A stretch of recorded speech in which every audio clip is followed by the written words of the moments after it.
Yes. The Leaf Spring Army sends its regards.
Hello, everyone. I'm the Enforcer, and I'm accompanied by Enforcer Matt. And good evening, folks. It's Enforcer Matt, and welcome back to day 1369 of the War News stream. And also, excuse me, by the way, I'm not sure if that cough came through on the mic there, but I almost had a little bit of an incident. But we have very big news today, of course. We've seen that Moscow was under attack by a major Ukrainian drone strike today. We also see that Venezuelan officials are fleeing before U.S. strikes, and Japan has deployed missiles against China for Taiwan. And we have very big news. And of course, it is the Sunday night fundraiser stream, and it's good to see you all once again. And of course, folks, we're going to be covering the past 24 hours of news from around the world, as we've been able to hear significant developments in Eastern Europe, the Middle East, the hunt for Captain Crack Sparrow, and East Asia over the course of just the past 24 hours alone. Major developments have started to emerge from inside the Russian Federation. The Ukrainian armed forces have been able to deliver a significant blow to the Russian Federation and the city of Moscow itself. And I would have to say that the Russian Federation is not inexperienced with getting blown. It does appear that the Ukrainian armed forces have dealt significant blows once again to the area of the Shaturskaya power plant outside the city of Moscow, and there are also reports that a possible power plant has been hit within the Moscow city area just within the past few hours before the stream went live. Significant attacks that have been accompanied by other major actions around the area of the coastal town of Anapa within the Krasnodar Krai Oblast, and also partisan continuing attacks against major railway infrastructure. Meanwhile, the state of Japan has deployed missiles today in the form of anti-ship missiles on the Yonaguni Island, which is the furthest south and western island of the Japanese island chain, just several dozen miles away from the island of Taiwan. These actions have been conducted after the Chinese Coast Guard and vessels of the People's Liberation Army Navy have conducted escalatory actions around the area of the Japanese-controlled Senkaku Islands, as well as the island of Yonaguni. In response, the Japanese have now deployed anti-ship missile batteries to the island, and the Prime Minister of Japan has made an official visit to the island over the course of the day as tensions between the state of Japan and the People's Republic of China continues to rise higher with each passing week. Meanwhile, the U.S.'s hunt for Captain Crack Sparrow continues, and the U.S. military buildup, while incredibly large, has not resulted in any direct military activity against Venezuela yet. Still, U.S. Multi-international aircraft from different civilian airlines have been traveling entirely around Venezuelan airspace, even within the areas of international waters where Venezuelan airspace extends. It appears that for that reason, there's very high credence to believe that airlines have been given some information that strikes are highly likely, if not imminent. Meanwhile, Turkish Airlines have also suspended all of their flights to Caracas as of today, while at the same time we have been able to hear that diplomats have packed up and shipped out of Caracas over the course of the day as well, as strikes do appear to be on the horizon. It's just a little bit unclear as to when that horizon is going to set. Meanwhile, the U.S. government has been continuing in its attempts to try and get a peace deal between Ukraine and the Russian Federation, and representatives of the U.S. government, including the Secretary of State and the U.S. Special Envoy, met today with the Ukrainian delegation inside of Geneva, Switzerland. Here, many statements were made, and much progress was developed. Progress that largely is considered 5 steps backwards rather than 5 steps forwards. The President of the United States has now stated that the Ukrainians have never shown appreciation for absolutely anything, and they have never said thank you. We have also heard additional statements from the U.S. government and its representatives that they're getting a little bit closer to a peace deal, although most of every single attempt by the U.S. government at this point in securing a peace deal appears to be for naught. European officials did present their own peace plan today, which is much more lenient to the Ukrainians and the Russians in making sure to actually appease both sides and meet them in the middle, while other European leaders, including the Prime Minister of Poland, have come out and once again denounced the U.S. attempts at the peace plans that have been proposed so far, including the 28-point peace plan that highly, at this point, appears to be a Russian-designed document. Meanwhile, U.S. military actions are continuing around the world, while in the Middle East, we have been able to hear that the Israelis violated the ceasefire with Hezbollah once more by conducting a significant airstrike within southern Beirut and killing the commander-in-chief or the chief of staff of the Hezbollah armed forces within the country, which is a significant target to have been wiped out. Nevertheless, we have a absolutely massive amount of news to cover over the course of the day, and we are going to be making sure to get through each and every single detail of it. But, of course, I do have to point out, folks, that tonight is no normal night here on the Enforcer channel. It is a Sunday night. And Sunday nights are always fundraisers. And I'd have to say that tonight's fundraiser is for Razom For Ukraine.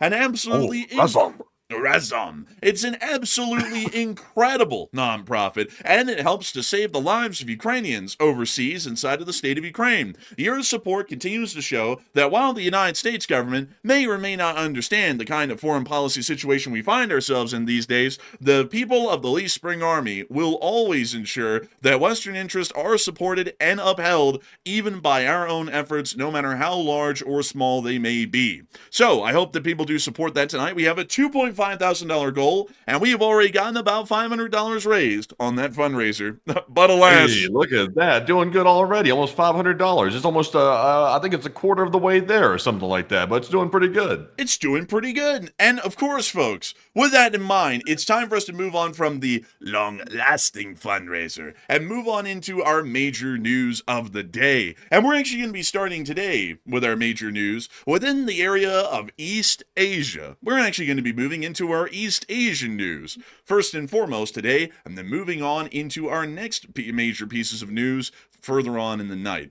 Moving us on into East Asia, we have been able to see that the ongoing rising tensions between the People's Republic of China and Japan have been ongoing really without end at this point. The original reason for the tensions rising within this area is that during a parliamentary session in Japan, the Prime Minister of Japan stated that they believed if the People's Republic of China conducted an armed invasion or an attempted armed invasion on the Republic of China on the island of Taiwan, the Japanese government would be required required to intervene and support the Taiwanese due to Japan having their national security compromised due to that ongoing conflict. This resulted in the People's Republic of China's foreign ministry, Xi Jinping, and basically anyone else affiliated with the Chinese Communist Party just threatening to absolutely grease the prime minister outright from that point forward. We then saw, after those statements had been made for several days, the People's Republic of China started to issue warnings to their citizens in Japan that they should leave due to the rising tensions, and university students within Japan should also possibly consider suspending their studies and returning to the People's Republic of China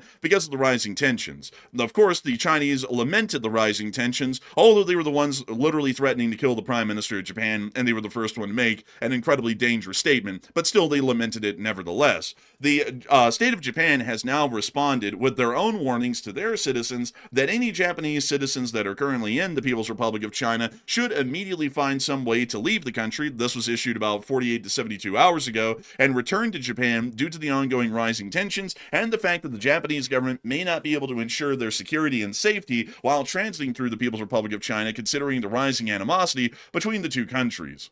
There is also something else that I have to weigh in here, is that China and Japan are actually involved and have been involved for decades in an ongoing territorial dispute, the exact type in which the Chinese are currently involved with the Taiwanese in. The Japanese control a small amount of islands near to Taiwan that are called the Senkaku Islands.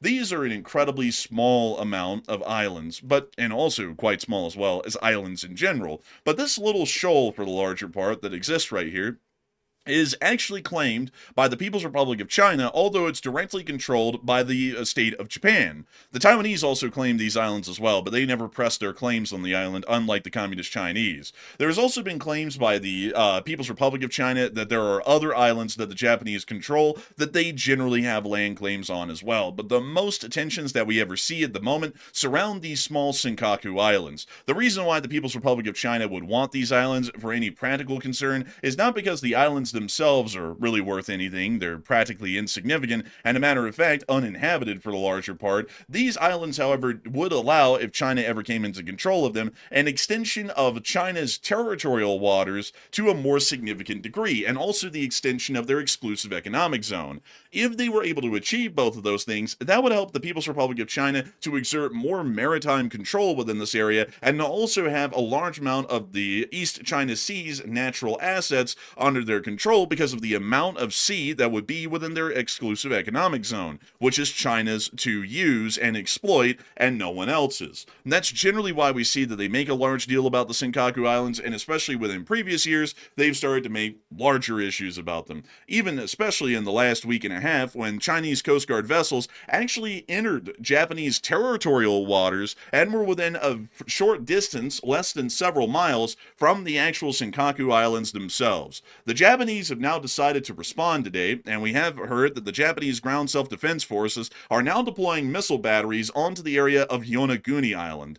Yonaguni Island is a couple of dozen miles south of the Senkaku Islands, and it's the largest remaining island in the Japanese island chain before you make it to the island of Taiwan, or what's officially called the Republic of China. Yonaguni has an airbase, several small ports, and generally a smaller amount of island that the Japanese ground self-defense forces can work with, but it is far better than putting them on the desolate and isolated islands of the Senkaku chain.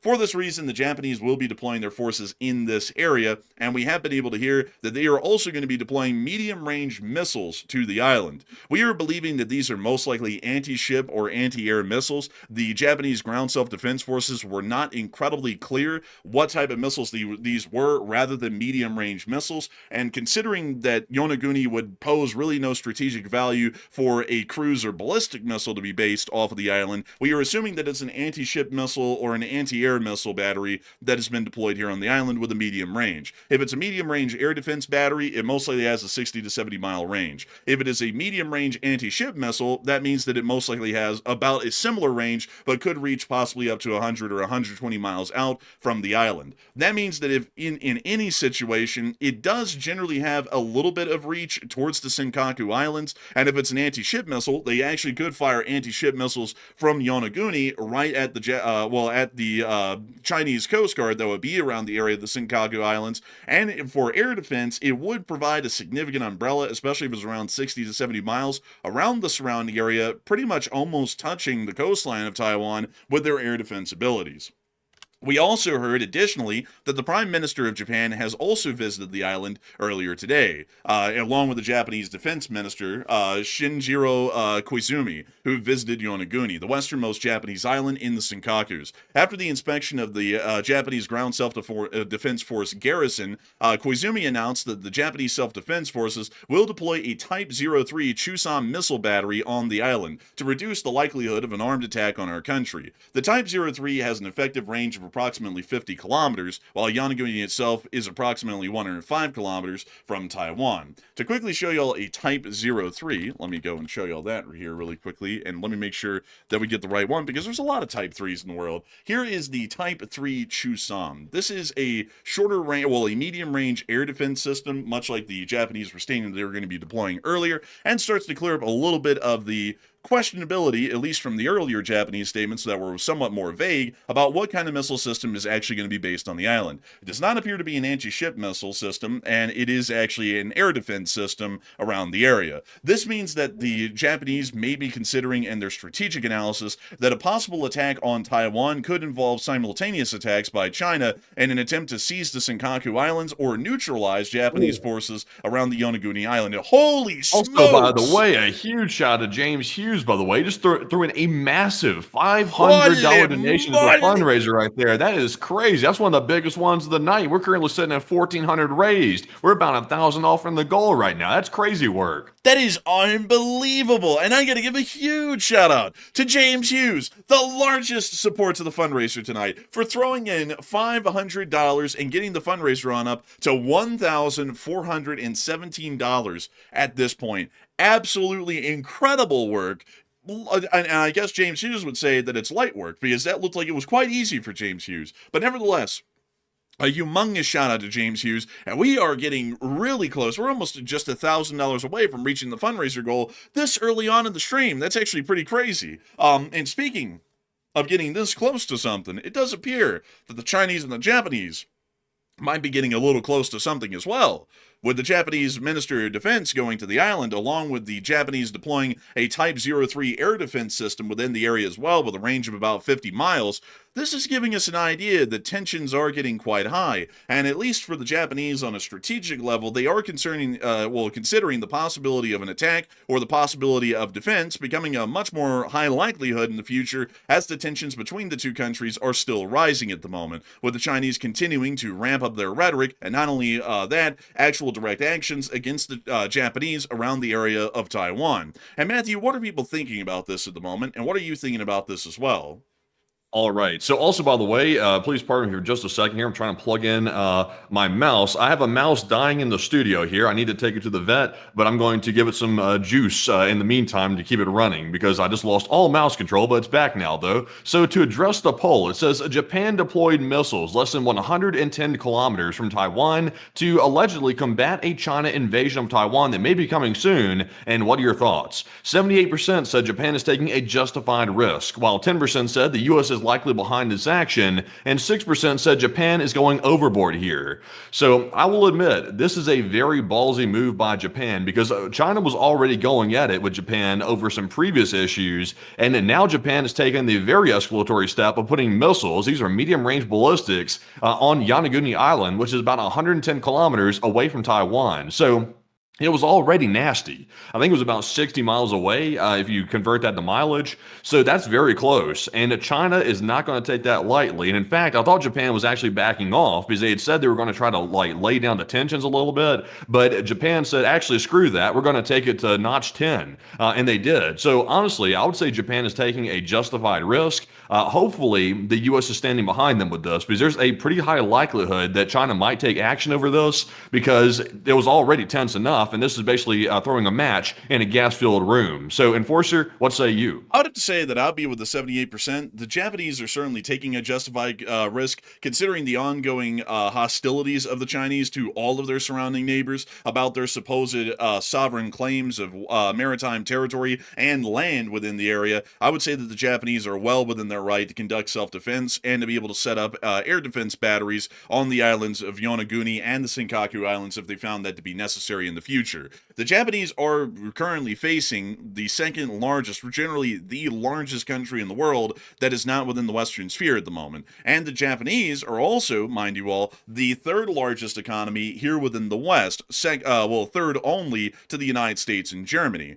So the Japanese are quite a significant economic power with a great deal of economic interest within the area, and not only that, a great deal of territorial interest as well. This is something that I've never done on air before, but I'm actually going to take a moment to show this to all of y'all. The Japanese are an incredibly integral ally within this area because of the amount of territory that they possess, and also, for that matter, the amount of protection that they provide to the greater world. So, let me show y'all this really quickly. This is Japan. This is what everyone looks at as Japan right here. But if we included the full map of Japan, they actually would extend almost all the way from the Kamchatka Peninsula all the way down to Taiwan. That's because Japan actually controls these little islands called the Kuril Islands, or at least this area of the Kuril Islands further south. These are actually controlled by the Russians.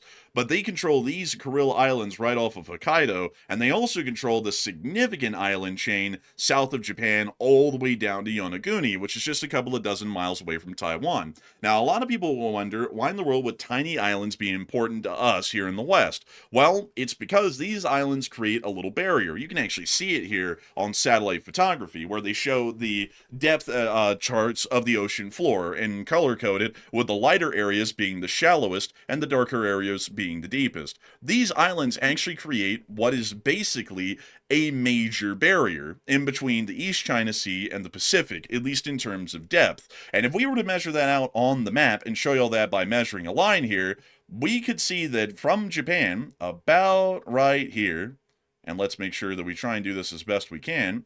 Actually, let me make sure to put this down as an actual line so that way you'll stay there for a minute. So, if we measure out all of the islands of Japan, and we show this as it really exists, where it's easier to see, this is what Japan controls within this area, in between Taiwan and the mainland islands of Japan. Now, this is incredibly important because these islands, including Okinawa and other more famously named islands, and then Yonaguni, these islands create an area that is very difficult for Chinese submarines to pass through. The depth of the oceans within this area is a lot less than others. Sometimes it can get as shallow as about 400 feet, and within these areas, thermal layers rarely ever exist. Thermal layers are basically what is a submarine's major stealth capability. If a submarine is able to go below a thermal layer, active sonars and passive sonars usually have an incredibly difficult time being able to figure out if there's a submarine within that area at all, even if the submarine is directly below that aquaphone several hundred feet down below the thermal layer. Within these areas, it's next to impossible to make it out into the Pacific without rising above a thermal layer or passing through an area where one's non-existent. This means that in the outbreak of war, Japan's Japan's air defense forces would be able to set out aquaphones and seismographs within this area to be able to try and pick up Chinese submarines and the cavitation or sound of the engines running as they're trying to pass between these islands and out into the Pacific. This gives us a massive defensive advantage in that kind of a conflict, because it generally would make it very difficult for the Chinese to conduct an infiltration mission to make it through the islands and then out into the greater Pacific.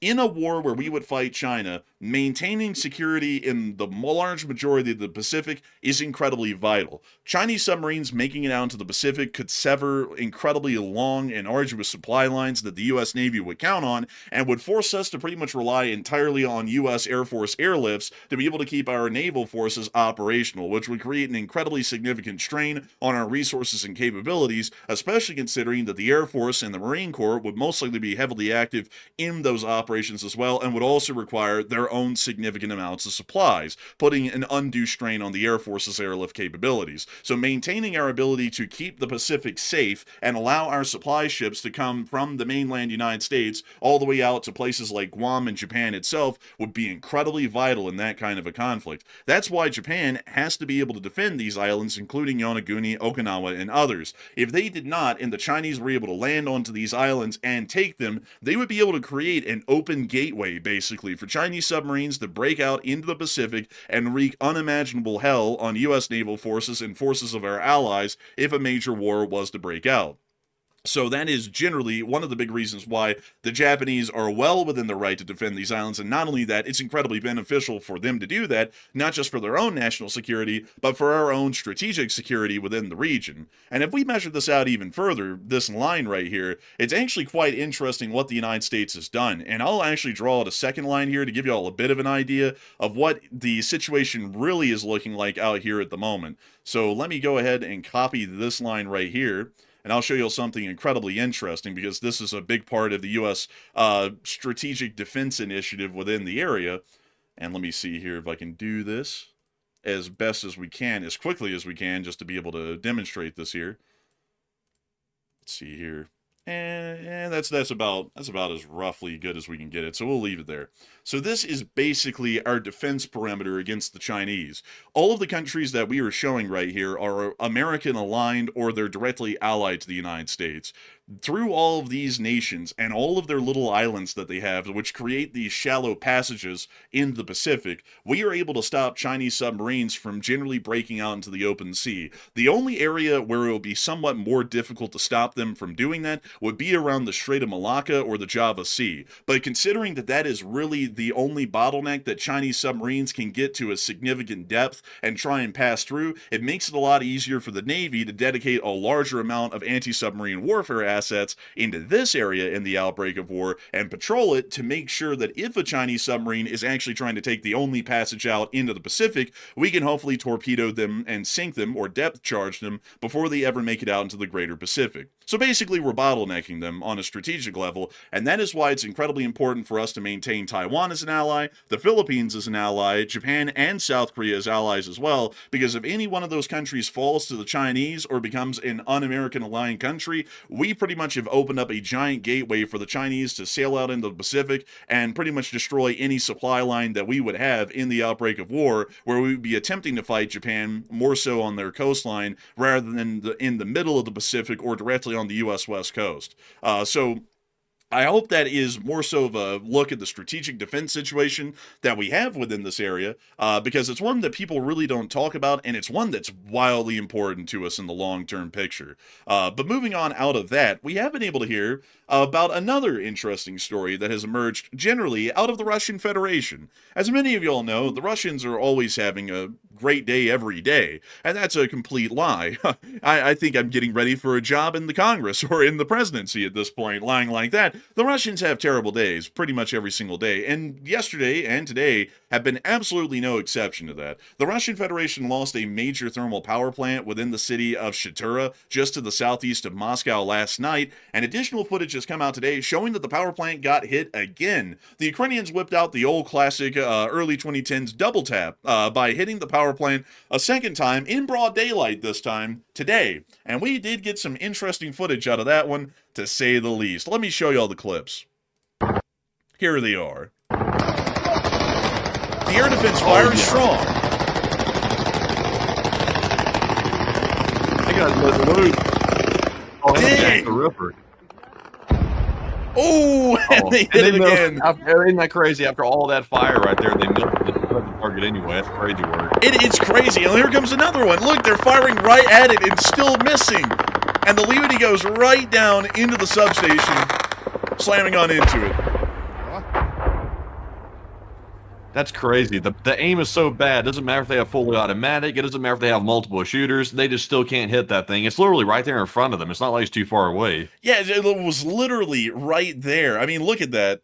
And you can even see right here, they're getting close with some of the tracer fire. and still somehow they're completely missing the drone while it's flying 50 miles an hour about 300 feet above them. Wouldn't be that hard to shoot down at that point. The Ukrainians shoot down drones at higher altitudes and faster speeds than this commonly, and yet the Russians still can't shoot these down. Gunnery training is not something that they train in the Russian air defense forces, for the ground forces at least.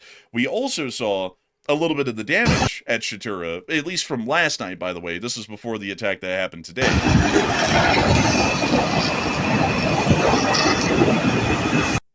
So sounds very hellish, like they just opened up the gates of hell at the power plant. What do they have going on here? This is where Putin's nursery actually is. This is where he goes to, incubate and everything when he's not being the president. Damn, I tell you what, it really sounds like it. Sounds hellish. Man, it sounds hellish. And also, we got another clip today, another angle of the attack that happened over the course of today. Take a look at this. This guy was filming from his car, just about maybe a dozen feet from the other cameraman.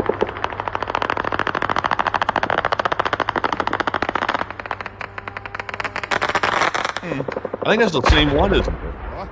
It's a very close angle to the last one. Like, it's actually, interestingly enough, a little bit different, but practically in the very same spot. I made sure to try and double check that one because I was thinking earlier, I was like, that looks like the same clip. It looks like it was filmed about like 10 or 20 feet away from the other cameraman. Still, we also got to see, by the way, folks, what Russian air defense really does look like. Because I've always been curious, folks. We rarely ever see the Russian air defense units when they're operating, because usually Russia tries to censor that as much as they can to an extreme. But this was actually one of the few times we got to see it. It's a Ural 4320 with a Gush gun mounted on the flatbed. That is crazy. Yeah, I mean, that is quite crazy. Пизда, гостиница в Баху. Бля, зачем я матом ругаюсь в это время? Не знаю. Бей, братиш, бей. Нет, не добил. 2, 3, 4. Не видно. 5.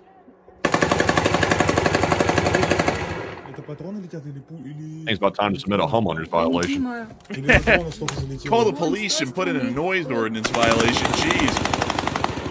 Oh, they're just Call the firing police. wildly. This guy sucks.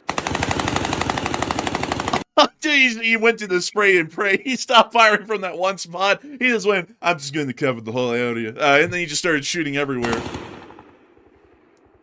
Вон они, тут их 3. I love how the people in this like neighborhood or whatever are literally just having to tolerate literal tracer fire like 10 feet above the roof of their house. Like one wrong move from Vadim, and they have a tendency to drink vodka a lot. One wrong Vadim like downward spiral of the gun, and that house is finished. The roof's getting shot up. Man, I mean, Vadim doesn't really appear to be in the best control of the rifle or the machine gun or the Gush gun, whatever this is at this point, at all either. So, I mean, the chances are getting kind of high.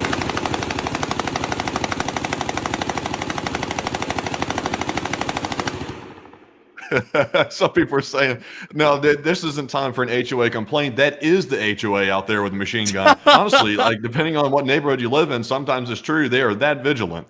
Man, the HOA gonna whip up on your place with a bazooka because you didn't clip your evergreens like the right way. Like, man, but moving on into our last clip from Shatura, the entire city has been plunged into a complete blackout at the moment, and the Russians are now having to drive in something I've never seen before, mobile power plants. Apparently 10 of them are now being set up in the city currently to try and provide power to the whole of Shatura, considering that the entire power grid for the city has been knocked out because of the power plant being destroyed. So, not a good day in Shatura at all, and it wasn't a good day in Moscow either. The Ukrainians appear to have possibly hit a power plant within Moscow itself, with these two clips emerging, showing, generally, the large explosion in flames in the distance.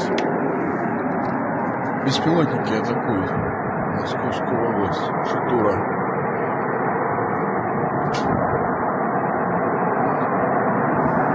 Hellish. I'm telling you, hellish. Man. Honestly, it's about time to have some hellish scenes to go with the hellish leader at this point. Satan can't sit in the Kremlin too long without having some fire and fury happening somewhere, and it looks like Ukraine's delivering that for him. Man, respectfully, it does look like it. The glowing red in the night sky, practically throughout most of Western Russia, really does give the appearance of a living hell. And it basically was already a living hell before this was going on. But now it really looks like it. So where the real difference comes in. And the Russians are not happy about this at all. The Russians are, of course, enraged that the Moscow energy grid is coming under direct attack from the Ukrainians. And unlike Russian attacks, which generally have a low statistical chance of success, Ukrainian attacks generally have a much higher statistical chance of success when conducting any attacks inside of the Russian Federation on any targets. This has led a lot of people to actually talk about the escalation of these attacks, considering that Russia is now beginning emergency measures after Ukraine struck the Moscow power plant, including bringing in emergency generators to try and keep some people on the grid, or at least to keep a minimal flow of electricity to the citizenry within the afflicted areas. And Matthew, what are people thinking about this, and what are you thinking about it as well? All right, so we did see this actually last night. We saw that Ukrainians had hit one of the main thermal power plants right outside of Moscow, which feeds power right into downtown where the Kremlin is at, and now Russia has begun emergency measures. As you could see, there was literally lines of emergency generator trucks sitting out there and waiting to take over since this thermal power plant's been taken offline. And also, we've heard unconfirmed reports that maybe even another plant's been struck this evening in another major attack. So, a lot of power plants getting hit, and it's affecting Moscow, which is the capital. And right now, of course, there are ongoing peace talks right now. So what's going to happen? About 56% said Putin will escalate attacks on Ukraine as a result of this, while 25% said Putin will sabotage the peace talks, and 15% said nothing will change. So I believe personally that Putin might end up sabotaging the peace talks, and I think this might be Ukraine's plan, which honestly, and in my personal opinion, I would say it's not a bad plan, because the peace talks right now are basically trying to force Ukraine to capitulate. So what better way to tell Putin to F off than to simply start attacking the thermal power plants? And it looks like Ukraine is doing that on their own accord. So I'm with the 26%. Now, Putin was not going to agree to fair terms in the first place, but he's definitely not going to agree to anything now that the Moscow power plants are getting taken out one by one. So a very interesting timing with that. But Enforcer, what say you? I would have to say that I think that these attacks are perfectly in time. I would say that I would be with the 55%. This is most likely going to lead to the Russians trying to escalate attacks on Ukraine if it's possible, if they have the available drones and missiles to be able to do such. But I do not have a feeling that this is going to be collapsing the peace talks. The peace talks are basically going to get nowhere as it is. The United States is basically trying to force the Ukrainians to capitulate so that way the president can claim that he's ended 9 wars when all 9 of them haven't ended. There hasn't even been 9, and ending all of them didn't even end them. They just all restarted again. So, this is pretty much the same sort of a tactic as what we've seen prior, which isn't a great move. So the Ukrainians really have nothing to go for there. Even if they agree to the U.S. capitulation plan, the Russians won't accept the capitulation plan because it's not unconditional capitulation where Ukraine's practically giving up everything, because there's still 1 or 2 terms that might give Ukraine just a smidging of something in the end. So the Russians will still not accept it. So basically, this peace talk is going to go nowhere at the moment. And for that, why in the world should the Ukrainians start to reduce their combat activities, especially ones that cause significant damage to the Russians, considering the war is still going to keep going on? So if they lay off on the Russians for a minute, then that means that the Russians get a bit of a reprieve in the midst of the ongoing war, which isn't ending anytime soon. So it would make a lot more sense for the Ukrainians to keep up major attacks like these and knock out key electrical grids like the Moscow grid. So I would generally say that this is a incredibly good action. It will result in the Russian Federation most likely trying to escalate their attacks against the state of Ukraine, but once again, the war is not going to be ending anytime soon. Also, speaking of which, the United States of America has made many a comment today on the ongoing attempt at peace. Speaking of which, we do have some major news coming out of Geneva, Switzerland, as statements were made by the United States of America today, according to the Secretary of State, that he made good progress in talks discussing a draft U.S. plan to end the war in Ukraine as he met with the Ukrainian delegation in Geneva. So I think the takeaway from it is, I think this is a very, very meaningful, I would say probably best meeting and day we've had so far in this entire progress. Going back to when we first came to office in January, according to the Secretary of State. No actual terms or real details were given about what they consider to be good terms. We don't know if the United States threatened to pull all support from the Ukrainians again if they don't accept it. We also don't know what the Ukrainians even said to the United States and what the United States said to them. All of that information was completely withheld, so we just hear from the Secretary of State, it's good, and I have to remind you all that we've heard that a million times now, that it's good and we're making peace with the Russians, and the Russians are open to listening to us and making a peace deal, and then Putin went to Alaska, punked us, and then flew back to Russia. So I wouldn't really count on the Secretary of State being honest, because he's not exactly an honest John from the record that we have over the prior part of the year on any foreign policy developments with the Russian Federation. Additionally, it does appear that the United States government, through the office of the president, has made some additional comments as well, and these comments are quite interesting. Let me get you all to the comment made earlier in the morning by the President of the United States. The war between Russia and Ukraine is a violent and terrible one that, with strong and proper U.S. and Ukrainian leadership, would have never happened. It began long before I took office for a second term, during so-and-so's administration, and has only gotten worse. If the 2020 presidential election, political comment redacted, blah blah blah, yada yada yada, during my first term in office, Putin would have never attacked. It was only when he saw prior president in action that he said, now is my chance. The rest is history, and so it continues. I inherited a war that should have never happened. A war that is a loser for everyone, especially of the millions of people that have so needlessly died. Ukrainian leadership has expressed zero gratitude for our efforts, and Europe continues to buy oil from Russia. By the way, I want to clarify, Europe is completely waning themselves off of oil, except for the president's friend Orban in Hungary, which he gave an exception to where you could continue to buy natural gas and oil from the Russians because it would hurt them economically. So just want to put that out there to clarify that one.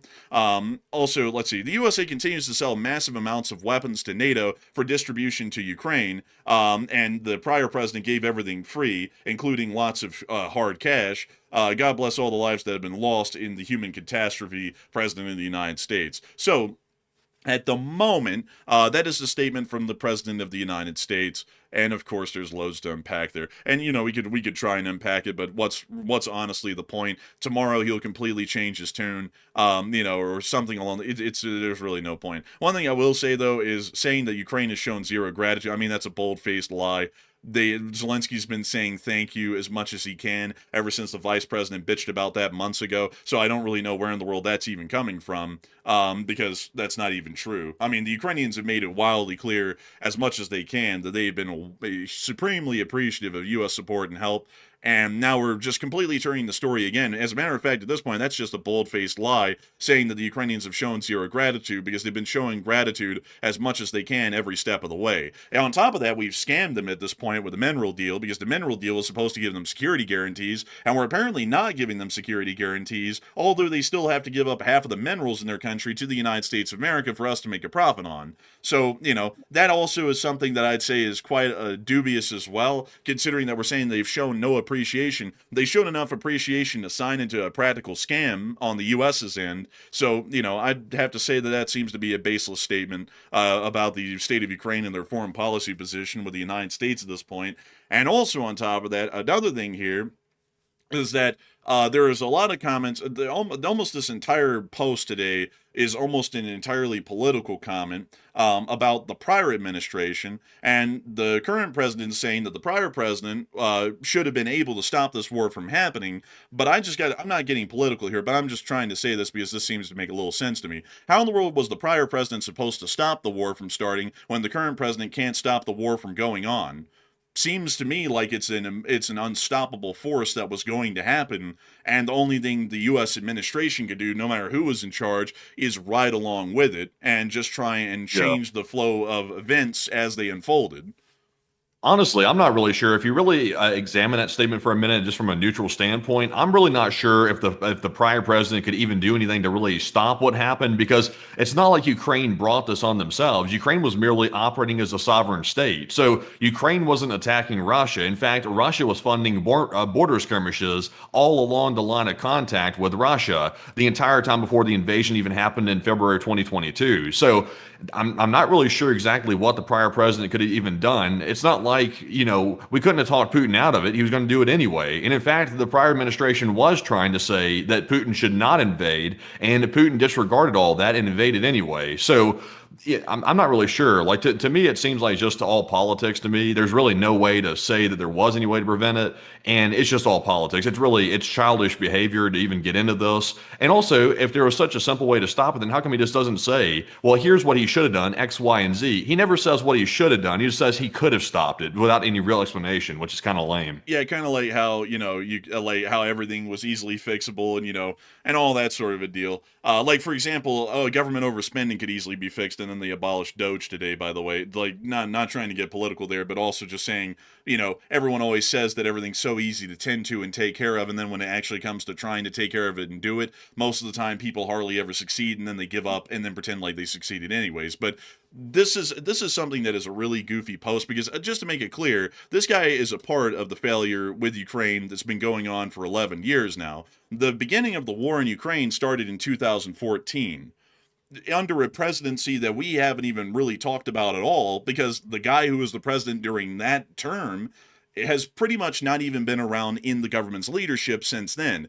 Then this guy became the president from 2016 to 2020, and he did nothing to try and prevent an eventual restarting of the war in Ukraine, rather than in 2018 providing some TOW-2 anti-tank guided missiles and some Humvees to the state of Ukraine in smaller numbers. The arms support was about $150 million to $200 million in value during his administration, and no further actions were taken to try and resolve the ongoing conflict in the Donbass or the Russian annexation of Crimea, and to try and find a way to fix that. Then the prior administration had to deal with the actual invasion of Ukraine, which was pretty much inevitable at that point, because once the Ukrainians started an attempt at the NATO ascension process to join NATO, this war was going to happen regardless. And that is the thing that people like the president keep on acting like isn't a factor in this equation, that if this guy was the president of the United States from 2020 to 2024, they wouldn't have been able to stop the Ukrainians from starting the NATO ascension process. There's no way to stop them from doing that.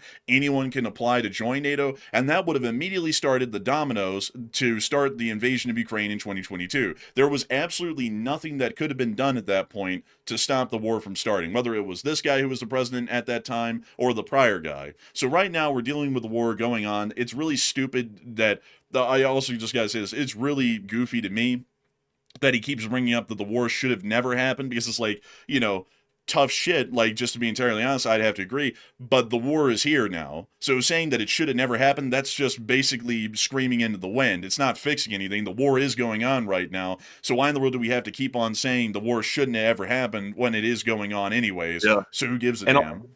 And also the statement about the war should have never started and it wouldn't have started with a certain right leadership, that makes it seem, and it sort of is based on the assumption that Putin was forced to launch the war because NATO did X, Y, and Z to Putin to cause him to start it, which is insane. That's literally Russian propaganda. Russia was not forced to invade anybody. No country is forced to invade other countries. They do it because they feel like they're able to do it, and they feel like they're able to get away with it. And also, sometimes they just simply go berserk like Putin. He's a lunatic, so he had no reservation about invading in the first place, because he had started with annexing Crimea, and then he moved on to the border skirmishes, and then he moved on to a full-scale invasion. So it wasn't something new. I mean, it was something that had been going on, and it simply exploded with the February invasion. So it's just so silly. Like, it would be so more productive to get over all the blaming and stuff like that, especially when it's unwarranted blaming. It's not even warranted. Yes, the prior administration goofed up with Afghanistan and things like that. We got to call a spade.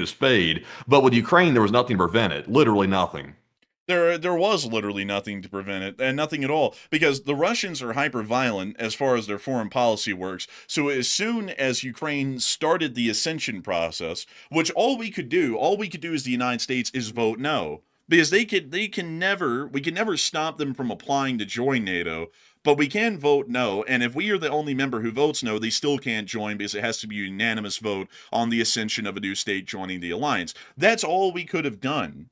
That's all. And so the war would have started anyways because the vote wasn't going to be held for a while. The vote takes quite a while after the application process starts to even be held. And the invasion started before the vote could even be held whether Ukraine was going to join NATO or not. So this war would have started whether he was in charge or the last guy was in charge. So saying anything different is pretty silly, for one, because the variables that led to the war would not change. And two, another thing is that it's completely pointless because it's not 2022 anymore. It is 2025. We are 3.5 years, almost 4 years into this conflict. So instead of talking about why it should have never started, why don't we talk about trying to actually end it or come about with a way that the West comes out on top in this whole entire ordeal since it's happening anyways? That's generally what I would say should be the approach instead of just endlessly talking about why it shouldn't have happened, which is pointless at this point. But we do understand that a lot of people are talking about today the U.S. officials reporting progress towards the Ukrainian peace deal in Geneva, Switzerland, with the meeting between the Secretary of State and the Special Envoy today, along with other U.S. officials, and also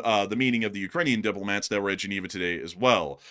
We have been able to hear that there has been an additional peace plan that was presented by the Europeans, which we'll get into in a moment, that the Russians have completely rejected as unacceptable and warmongering. So, Matthew, what are people thinking about the ongoing developments right now before we get into the rest of this diplomatic news, and what are you thinking about it as well?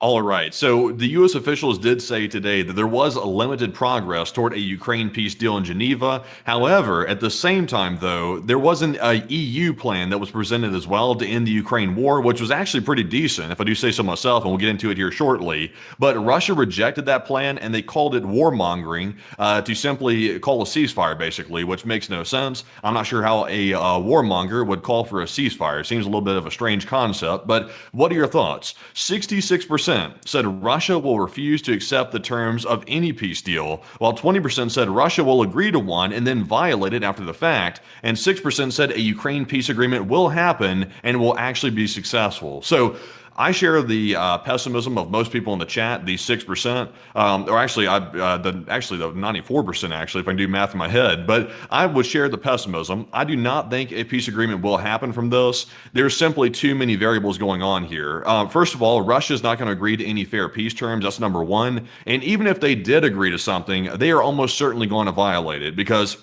if they were to agree to something, it would be simply to stall for more time, to rebuild their military, and also regroup their forces. And that's the only reason they would likely agree to a ceasefire, because Putin is making it abundantly clear through his own words, literally every single day for the past 3 or 4 days. Putin is coming out and saying that they are perfectly comfortable with taking the rest of Ukraine, and they will finish off every single last Ukrainian if they need to. So obviously they don't want peace. I mean, what peace-loving country says something like that? They're going to wipe out a whole race of people unless they're crazy. And obviously Putin's a nut, so that's why he's saying that. So do you think a nut's going to agree to reasonable terms? Probably not. So I'm with the 66%. I don't even think they're going to agree to good terms. But Enforcer, what say you? I would agree with the 66% as well. I don't think the Russians are even going to accept the terms. As humiliating and as pro-Russian as they are, they still will not accept them, which is the absolute insanity of this at this point. They've made it wildly clear, once again, like Matthew said, that they are willing to continue the war in Ukraine until they achieve everything that they want. So if a peace deal doesn't include everything that they want, which is unconditional surrender, they're not going to accept it. That's their position right now. So the United States either has to bend Ukraine's arm to pretty much just surrender, or the war is going to keep going because the Russians still won't accept the terms, even if Ukraine accepts the insanely unfair terms that they're being given right now by the United States. Additionally, the Europeans did come out today with their own counter proposal to the 28-point peace plan, which is the 23-point peace plan. 24-point, actually. And let me read off all terms of the European Union's peace plan to all of y'all, considering that they came out with their own counter proposal. Number one, end of the war and arrangements to ensure no repetition of the conflict to establish a permanent basis for lasting peace and security. 2, both parties of the conflict commit to a full unconditional ceasefire in the sky, land, and sea.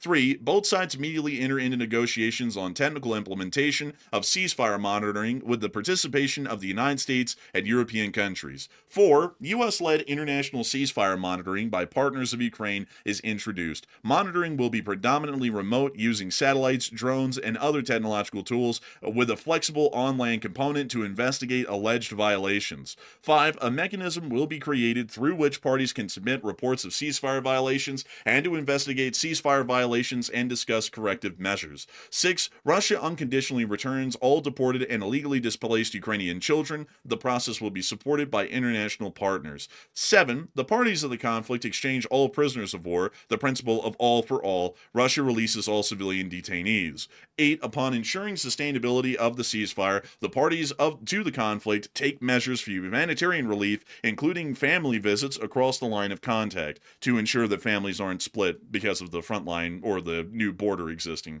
9. Ukraine's sovereignty is respected and reconfirmed. Ukraine is not forced to be neutral. 10. Ukraine receives robust, legally binding security guarantees, including from the U.S., and Article 5-like agreement to prevent future aggression. 11. No restriction imposed on the Ukrainian Defense Forces and defense industry, including international cooperation. 12. The guarantor states will be an ad hoc grouping of European countries and willing non-European countries. Ukraine is free to decide on the presence, weapons, and operations of friendly forces invited by the government of Ukraine on its territory. 13. Ukraine's membership in NATO depends on consensus within the alliance, which is already laid out within the NATO Charter. 14. Ukraine becomes a member of the European Union. 15. Ukraine is ready to remain a non-nuclear state under the Non-Proliferation Treaty. 16. Territorial issues will be discussed and resolved after a full and unconditional ceasefire, meaning that there's not going to be any pressure on both sides because of an ongoing war over territorial concessions. A ceasefire will be established, and then they'll discuss about whether any land will be given up, if at all. 18. Once territorial issues have been agreed upon, both Russia and Ukraine commit not to change these by force.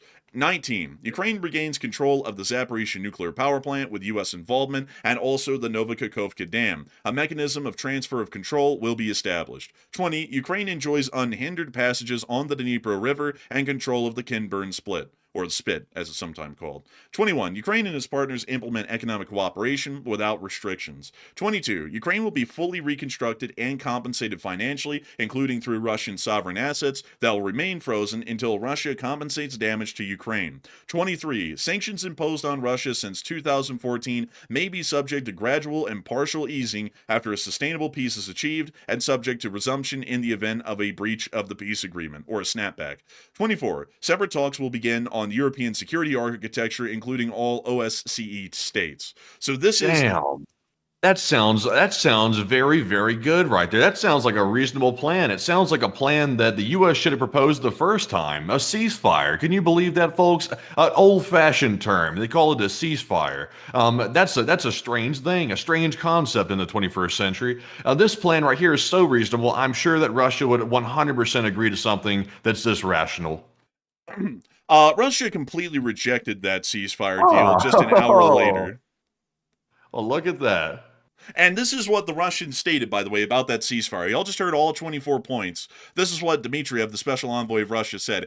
EU warmongers want the war to continue till the last Ukrainian. So the Russian response is to reasonable ceasefire terms that are being laid out that are actually fair to both sides. Their response is, damn, those Europeans are bastards wanting us to actually be reasonable people. How dare they? That's the Russian response. And so they completely rejected the European proposal as of today. So even if the Ukrainians find it to be acceptable, which I'm sure they would, it's incredibly fair to both sides, to be entirely honest. This is as compromising as it can get. This is literally the middle of the road approach on a ceasefire right now.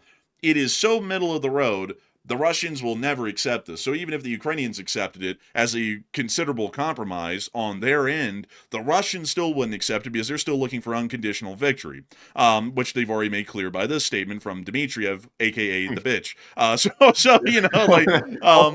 Also, fun fact, by the way, this was the guy that blocked us yesterday. This is the guy that's the special envoy from Russia that's negotiating with Witkoff right here. This guy blocked us, so I had to go screenshot this from his Twitter page because we can't retweet his stuff now, because apparently saying we don't get facts from a Russian idiot, which is this guy right here, apparently that was enough to send this guy off the deep end, apparently, to block our page. So this tough guy right here is from Russia. You know, in Russia, they fight bears and stuff like that. They also like dig dirt with their bare hands. They're like super tough guys and stuff like that. They couldn't handle one small sentence that was a lightweight sentence. And now I'm having to screenshot everything from this very weak guy's Twitter page. So, like, you know, we've given names, folks, to all kinds of Russian representatives, you know, Peskov the rat, Sergei the horse, Sergei Lavrov the horse. So Kirill Dmitriev is going to be Dmitriev the bitch from here on because he blocked us on Twitter. I mean, like, it was a very light comment that we made on his Twitter, and he blocked us for that. So, I mean, you have to be one of the weakest skinned people to have to block us over that. I mean, it's not like it was like anything crazy, you know, like a threat or we're cussing them out or anything crazy like that we ban people over. This is literally just us saying like we would get the facts from you. That's all we said, and the guy blocked us for it. So that will be his new naming convention from here on. It'll be Dmitriev the bitch. So that is what we're dealing with right now from Dmitriev, is that he is saying that the European Union plan is a warmonger's plan. Now that is crazy, folks. A warmonger's plan, because the Europeans actually treated Ukraine like a sovereign state, like they have their own internal affairs, and that we can't really dabble in those, which generally is what you don't do when you're actually making a compromise between two states. And unconditional surrender is when another country like Russia starts to act like they have a right in the peace deal to meddle in Ukraine's internal affairs, which they don't. So I'd have to say that, at least to me, this seems, in my personal opinion, to be a pretty good ceasefire, but they'll never accept that one either. They won't even accept the American one at that. And also, I don't know why some people are acting like there's a huge rush to have them accept a peace deal. Why in the world is there this massive rush, folks, for the people who act like we have to give them a peace deal that the Russians will accept? Why is that the case? Why do the Russians have to accept anything? Do y'all know how many Russian soldiers, how much the Russian government itself is hurting because of this war? If anything, Ukraine and us, we can sit this thing back. The Ukrainians are hardly dying on the front lines every day to hold their ground compared to the Russians. It's 5-1 in terms of fatalities. 5 Russians for every 1 Ukrainian dead. I mean, that's very decent numbers to be working with in a major conventional war. We can sit back and camp this thing out until the Russians eventually collapse. There's no reason that we have to have a ceasefire right now. We're not at a car salesman, we're not at a car dealership as car salesman just trying to get that car off the showroom floor, hell or high water. We're sitting here in the middle of a major war that's going to affect the whole of Europe and us in the future indefinitely. So if it takes a little bit of extra time, and a couple of more Russians have to get glassed on the battlefield from the Ukrainians to buy us that more time, that's what we have to do. Like, you know, like people want to act like a humanitarian and say, oh, another death is just unacceptable. And then we'll give up, and then millions of people will die in a whole other different way. They'll end up being far worse than we could have ever imagined in the current conflict.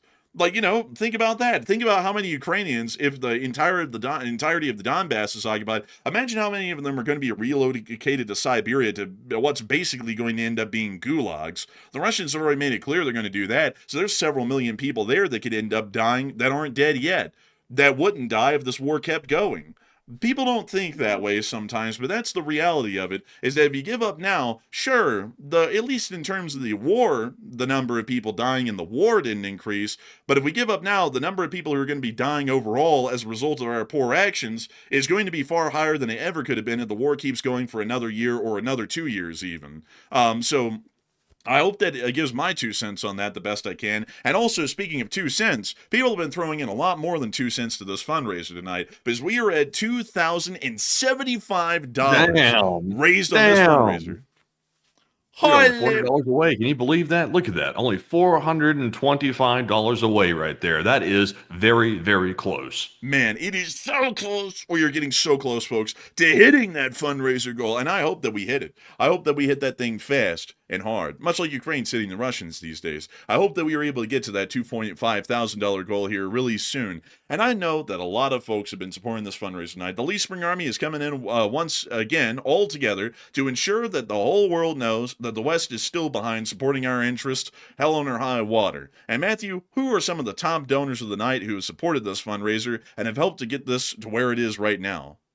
All right, so calling out our top donors since the last time we called them out, which so far hasn't been yet, actually. So jumping into our first top donor, we had a 500 from James Hughes. That is the largest donation of the night, and a huge shout out to you, James, for that massive generosity and throwing in a big chunk to help us reach that goal that we're getting very close to, by the way. Also, while I see it in the live chat, a huge shout out to Samuel Szymanski. He threw in a $50 support. Also, a huge shout out to Samuel. We also have a 150 from Espen Turgenhagen, as well as a 150 from Captain Ted, and also a 100 from Activista, as well as Hal Rose and BC Skyman. And we have a 75 from Old Warrior, as well as a 50 from Snow White Signals Intelligence, as well as a 50 from Measureman, and then a 50 from Joseph Carr, as well as Ronald, Skip Tracer 007, and MW 5327. So a huge shout out to all of our top donors, and a huge shout out, by the way, to everybody else that is throwing in support. Even small and medium amounts are a huge help, and it helps us to reach that goal. Right now, we're sitting just shy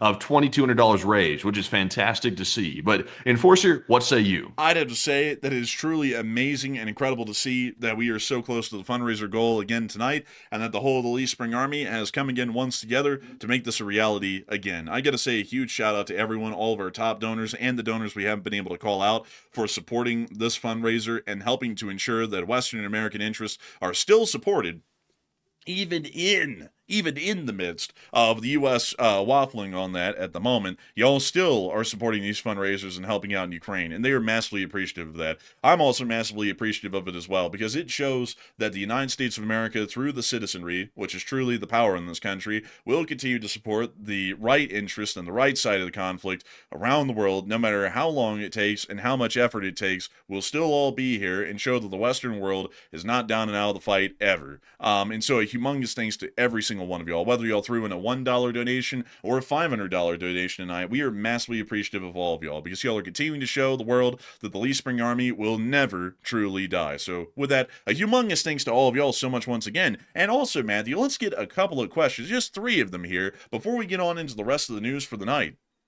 All right, so we've had some questions tonight that are juicier than a A5 Wagyu steak cooked on the hibachi grill, if that's even a thing, because I don't have that. But we've got some very good questions tonight. And also, while we're at it, a huge shout out to Jason Carney, by the way. He threw in a $50 support to the fundraiser just right now, and a huge shout out to Jason for that generosity. And we are just sitting shy of just about, I think it's about $200 away. 200. Ooh! Whoa! We hit the Hold on, yeah, we hit the goal! goal! Hey, Eagle! Let's go! Come on, man! Look, it's the goal!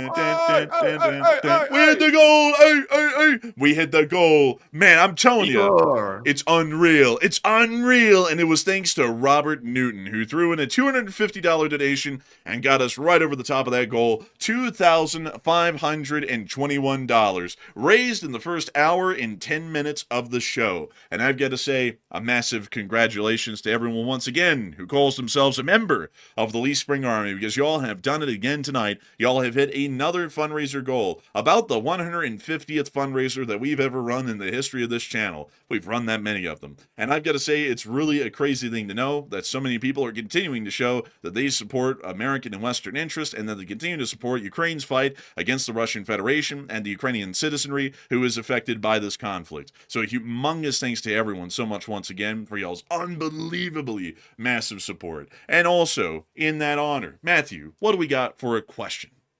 So that is juicy right there. $44 above the goal right now. Once again, a huge shout out to Robert Newton for throwing in that $250 support that took us right over that goal right there. So a huge shout out to Robert for taking us right over the mark. And that is extra juicy right there, I must say. Look at that. 2,550 raised. Fantastic to see that, by the way, for a really good cause. But anyways, we do have one super chat to address from Chronic Barbarian. And Chronic Barbarian put in a $10 support. That is a super chat, by the way. And a huge shout out to you, Chronic Barbarian, for supporting the channel on the Sunday Night Fundraiser stream. And Enforcer, what say you? I gotta thank you massively for the support, Chronic Barbarian, and helping this channel to keep rolling. And with that, we are on to the third to last question of this segment. All right, and this one is going to go to Alan, who said, has the U.S. sanctions on Russia started yet, or did they defer the sanctions? I believe they've already started at this point, if I'm not mistaken, and a lot of them are still in effect from when they were placed into being quite a while ago. That's generally what I know at the moment, and so I hope that does address it the best that we can. I also would have to say, additionally on top of that, that I've seen a lot of people here in the chat talking about a lot of stuff tonight about the whole foreign policy deal, and I just got to be honest with y'all, it really grinds my gears to hear someone say that if they were around, something would have never happened because like things happen no matter who's in charge in the world. And like I just gotta say this because this is something that nobody gets because a lot of people get too heavily involved in the political side of things. But when it comes to how the world works, the president of the United States is not an active figure that gets to actually dictate the course of world events. The president and the United States as a whole, we only get to kind of change the flow of world events in a way, but we can't directly control anything. We can't stop anything from happening. We can start things from happening and also dictate how the flow works, but trying to stop anything effectively just dead on, it just cannot happen. There's no way to do that. If it was possible, then presidents of yore would have been able to do that as well. Like FDR, he could have just stopped World War II dead in its tracks before it started. He couldn't. Nobody's been able to really stop any war that started that the United States was drawn into because there's no way for anyone on the planet, no matter how great people want to make him out to be, to actually do that. It's just not a reality. But with that, I hope that does address that the best we can. And with that, we are on to the second question of this segment. All right, so this one's actually a super chat. This one came in from Coca-Cola Monday. He's threw in a $50 super chat, and thank you very much, good sir, for that massive super chat tonight. We do appreciate that. And he said, in honor of my kid that just graduated as an Army sapper on Friday. Hey, and that's really cool to hear. Graduating as an Army sapper. I gotta say, that is one hell of a job right there. A bit of a dangerous one, but still, that's a well-paying job in the Army. And on top of that, it's also an incredibly important one as well. And I gotta say, a big congrats to your son on graduating sapper school, and also a big shout out to you as well, Coca-Cola Monday, for that incredible support and helping this channel to keep on rolling. And I hope that your son appreciates the shout out. I hope that you appreciate it as well. And a big thanks to you once again for supporting this channel and helping us to keep it rolling, so that way we can talk about the actions of people like your son around the world every day, defending our Western world and the United States itself. And so with that, I hope that does address that incredibly well. And we are on to the final question of this segment, and then we're going to be getting on into the rest of the news for the night. All right, so this question right here is going to go to AF Kaplan, who said, how long will the emergency power plants in Russia be able to supplement Russia's power grid before they have a problem? And can you reread that one again? How long will the emergency power plants in Russia be able to supplement Russia's power grid?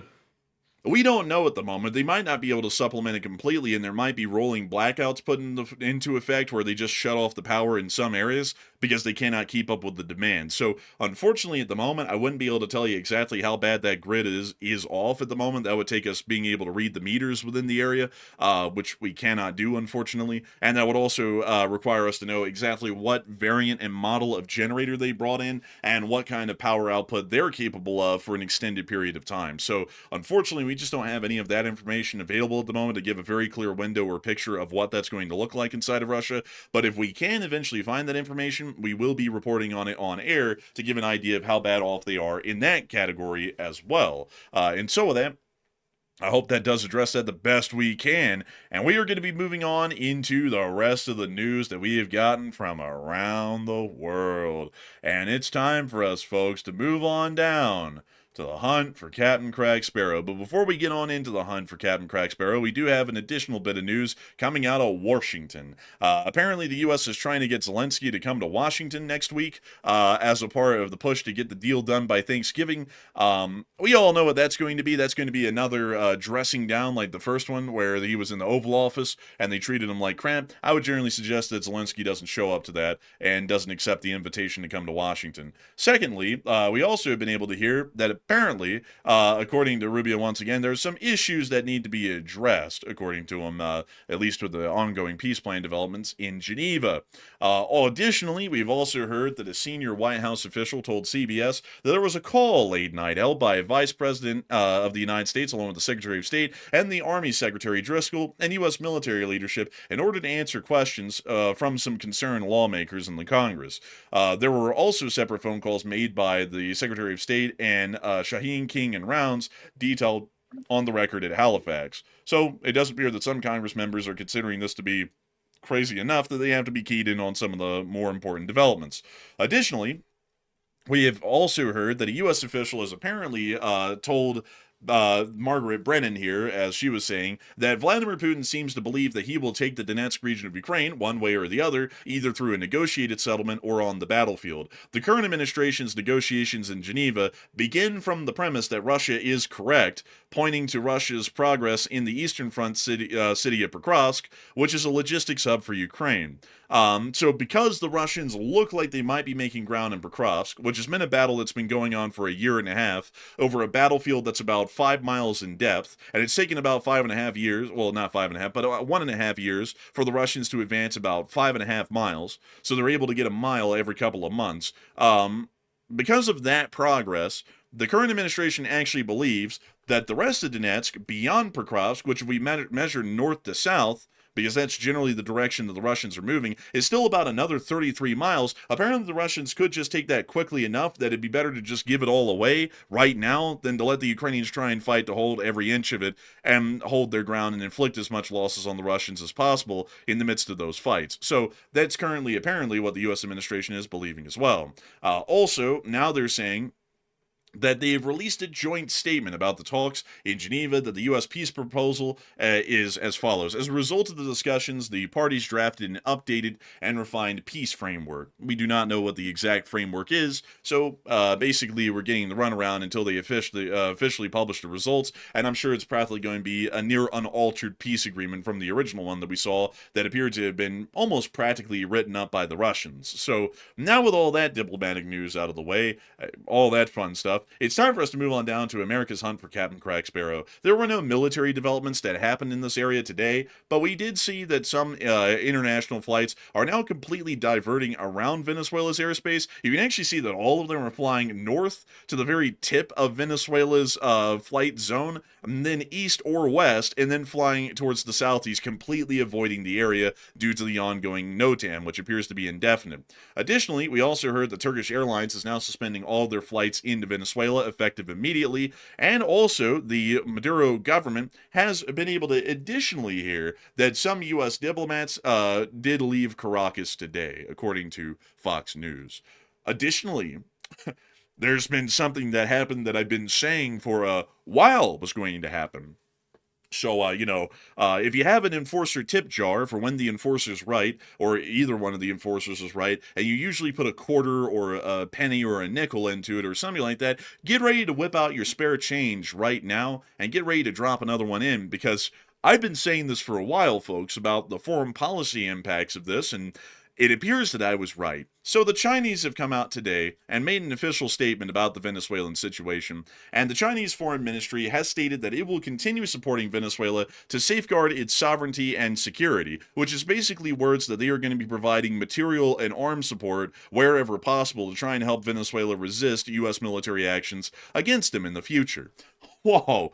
Oh my god, it's like these absolute amateurs, these something 20-something-year-olds were able to say that here on air like weeks and months ago at this point. I know I've been saying this for months, and people would sit there and say, oh, we don't know foreign policy, and the president's got this all figured out. He's got this really convoluted, unpredictable plan. He's like Heath Ledger's Joker. The plan doesn't make sense to anyone rather than him, but it all works out in the end. And now the Russians have directly armed Venezuela. We have proof of that. And now the Chinese are directly stating that they will also arm the Venezuelans as well and help them to resist a possible U.S. conflict against them. So now it really has become what I've been saying it would become. We pretty much put a giant glowing target on Venezuela for Russia and China to support them and said, we're going to make this the #1 big issue in the world so y'all can funnel them weapons and arms and completely distract us down here for a little bit instead of allowing us to pay attention to the Middle East, Eastern Europe, and Eastern Asia. And instead of doing that, we made them into a giant target, and they now are going to supply them with arms, and they have been. And so now we are forced to deal with the situation, because if we walk away, they are just going to continue to arm and support them until when we come back to this years later, we really won't be able to fight the Venezuelans easily. It will actually be a fairly difficult battle at that point. So, I just got to say, folks, it's really sad, the government, especially in in foreign affairs, has so many people working on this. There's so many people in the Department of State. There's the Secretary of State. There's the Secretary of Defense. There's the President. There's everyone else in between in all of those different agencies that deal with this and could easily have predicted this. I'm sure many of them did, and they were just told to shut the hell up because they're not as smart and genius as whoever else is talking. And they went ahead with this, and what we said here on the channel months ago panned out exactly as we said it would. So now this is a situation we cannot walk away from because the Chinese and the Russians will funnel weapons to them if we walk off. So that is the situation. Also, it's really interesting here, looking at this from a strategic point of view, what Russia and China are now trying to do with this. They are essentially trying to turn Venezuela into the U.S. version of Russia's Ukraine, essentially. That's what they're trying to do with this. And it's becoming very apparent today that China must be arming Venezuela a lot more than we previously thought. We do know the Russians were arming them because we've seen the Russian aircraft going to Venezuela. So between Russia and Venezuela, they're trying to turn this into a new proxy war is what they're trying to do with it. But I don't think the Venezuelan military is as strong and as strong-willed as the Ukrainian military. So I don't think it's going to succeed. But at the same time, though, it is creating a dangerous situation because with Venezuela being armed, it could turn out to be, if the U.S. gets bogged down there, pretty much our version of Ukraine in South America, which would be horrific because it would bog us down there for a long time while there's major wars possibly breaking out in Europe and in Asia. So that's a bit interesting. So I just don't know. It seems to me like they're not really thinking long term. And also, we've taken a really long time to actually attack. Like, that's another problem. If we were going to attack, they should have done it quick. Now they're giving Russia and China a chance to actually move this and do it quickly and also arm Venezuela even more. And they're building up their forces. So that's also another bad mistake, too. So I'm not sure what they're going to do at this point, but they need to either act or pull our forces out of there before this gets worse. I would definitely agree. They certainly do need to conduct some action swiftly, and pulling our forces out isn't the answer because if we pull them out, we've already made it clear Venezuela is a situation they can now take advantage of. It will be a diplomatic victory for the Russians and the Chinese, and then they can arm Venezuela at will, and they most likely will also continue their financial ventures in Venezuela, helping to boost the amount of money the Venezuelan will have available, well, the Venezuelan government will have available in taxes, which they can then spend to further pay their armed forces, increasing their morale and loyalty, and also increasing the amount of training that they have, making it a lot more difficult for us to deal with this in the future. So now we have to deal with this. There is no way to walk away. We've turned this into an unavoidable situation when earlier, when we started this, it was a completely avoidable situation that we did not have to deal with. So now that we have the cards we're dealt with now, we have to deal with Venezuela. There's really no other way to go about that. And a lot of people are talking about what the Chinese mean by safeguarding sovereignty and security for Venezuela. And Matthew, what are people thinking about that? And what are you thinking about that as well? All right. So what does China mean with this announcement today? Because it was a little vaguely worded, but the overall theme is that China is standing behind Maduro and Venezuela, just like Russia is doing, which is obviously very dangerous. So what does it actually mean? So 52% said China will merely supply weapons, while 28% said it's a bluff statement from China, and 15% said China plans on actively defending Maduro on the ground in Venezuela. And I am still pretty confident that China will not be on the ground fighting the United States if they decide to strike. I don't think that'll be the case. I don't think China wants to get into a direct conflict with the United States quite like that, but they will definitely do exactly what we're doing with Ukraine, which is supplying weapons to Venezuela, so that way they can fight the United States, and that is what's known as a proxy war, and that's also what the U.S. has been accused of doing inside of Ukraine. So the Chinese and the Russians are going to replicate that same strategy. They're going to arm Maduro to the teeth, and they're going to hope and pray that the Maduroan forces can actually hold out against the United States, which at this point we're not totally sure if they can, and honestly I would doubt they could, but with enough weapons and enough long-term supplies, they might be able to put up a strong guerrilla force fight against the United States in the jungles perhaps, if they were armed to the teeth. So we'll have to wait and see, but I think I'm with the 52%. I think China will merely keep supplying weapons, and it will remain like that unless something drastically changes. But Enforcer, what say you? I would be with a 52% just because China doesn't have the power projection capabilities to get involved in the conflict in a direct form. So all they will be able to do is supply them with weapons at best. But this once again makes the situation far worse for us in the bigger picture where we have to deal with it. Otherwise, Venezuela is going to become a larger problem later. So, there you go. I mean, folks, I just kind of wish that I was the president of the United States because bad actions wouldn't be taken, and instead of sitting there and, talking on Twitter about how things shouldn't have been done, I just wouldn't have done them. And also, on top of that, we would be making better calls where the better calls need to be made, like in Ukraine and Taiwan and elsewhere. So that's what I generally do, but it is just it's really something else. Like, honestly, what we've gotten into at this point down here, we have to deal with it now. So at this point, what we're waiting for is strikes, because that would be the best course of action given what we have right now. So moving on out of the Eastern Caribbean and on back into the Middle East to get to some of the news from around here, we did see that there was apparently some sort of a one-way kamikaze drone attack happening in the area of the Khormor gas fields in northern Iraq, which we were able to hear in this clip.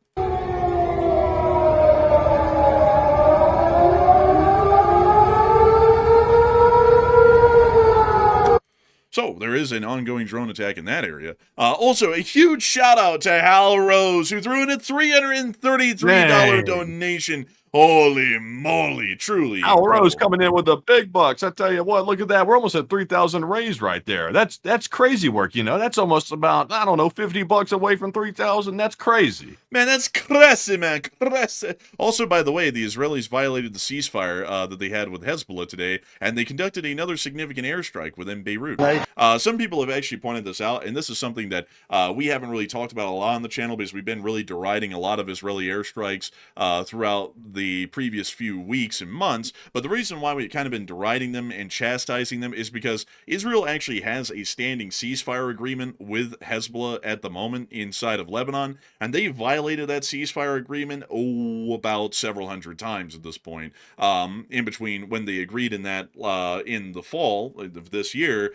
Actually, hell, let me think. I think that was actually like last year, if I'm not mistaken. And Hezbollah actually hasn't broken that. Even in the midst of the 12-day war, they never conducted any attacks against Israel. They just laid low and pretty much hung out and did not conduct an attack on the Israelis. So they honored the ceasefire in their degree, and although they are horrendous terrorists, they still somehow honored the ceasefire, which was a little shocking. But the Israelis have been bombing them hundreds of times. So, it's a little bit interesting with that, because we made a ceasefire, and, then it was broken here as well. But anyways, this was the damage that was caused from the Israeli airstrike in Daya in Beirut today.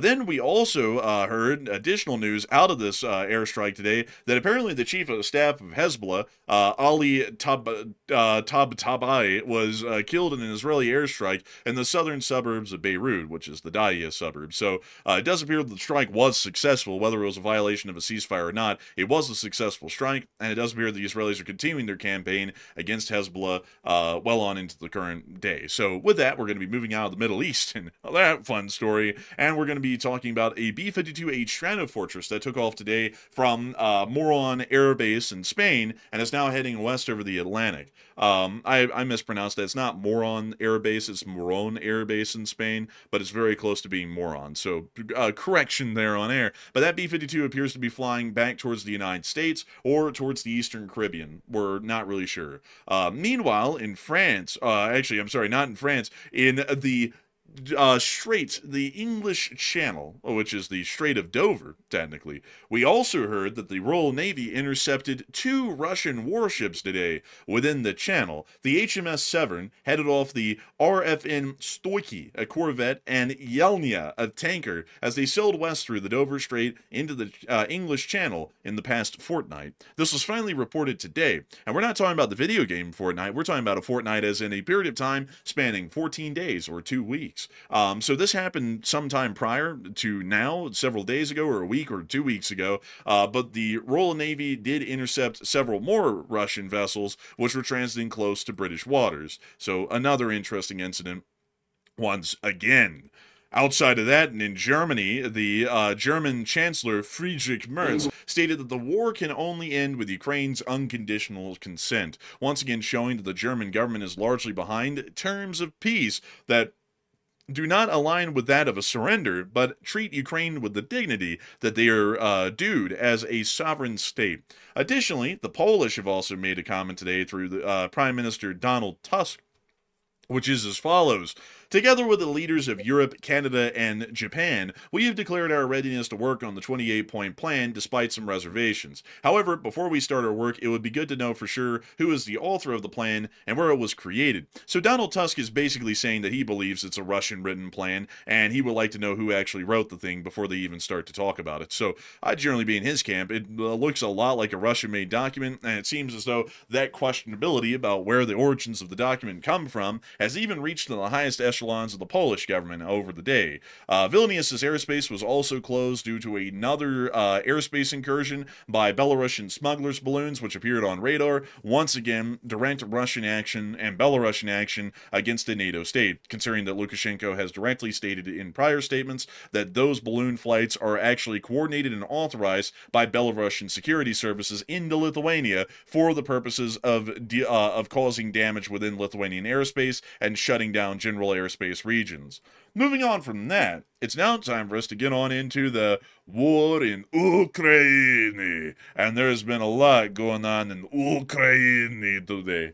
Moving us on down to Napa. It looks like the Russians almost took a nap today. The air defense was active over the city, and air sirens were sounding loudly. Ебать орёт нахуй. Look at this guy's Ебать, face. ещё тут один. I got to say, man, the weather... It's messed up. Man, it's like granny. It's like granulated, you know? Man, he had one too many plastic surgeries. Man, honestly, bro, don't say that, man. Don't say that. The Secretary of Homeland Security, you know, but anyways. Надеюсь, нахуй ничего не полетит сейчас. Ебать.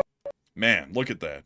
Interesting stuff, though. There was apparently an ongoing air raid down there. Also, in the Rostov Oblast, some partisans ended up setting fire to a Russian diesel electric. That's not the cab light that's on in there, by the way. That's the cab on fire. It's burning from the inside out. Wow. Does that mean that technically this is hotboxing?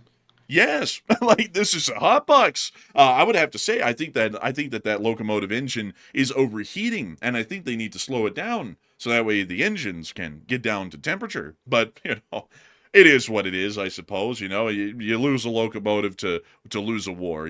Maybe every once in a while. Also, by the way, some more additional and interesting news here to cover for all of y'all. Moving us on into the Kursk Oblast and the Belgrade Oblast, there was a couple of other things that happened. In Belgrade, there was some damage caused by the Russian air defense's failure to intercept a drone. The Russian air defense missile actually slammed into a building and caused a lot of damage. Take a look at this. Соседний дом нахуй. С балкона аж скинуло меня нахуй. He threw him right off the balcony. And here's the damage. Oh, is that him? Is this him after he got thrown off the balcony right here? He's on the ground now. I think so. Man, honestly. He's doing pretty well for a guy that fell off the balcony. Man, he's just like, ooh, anyways, this is the damage. Like, man, it's like... Man, I knew they were cockroaches.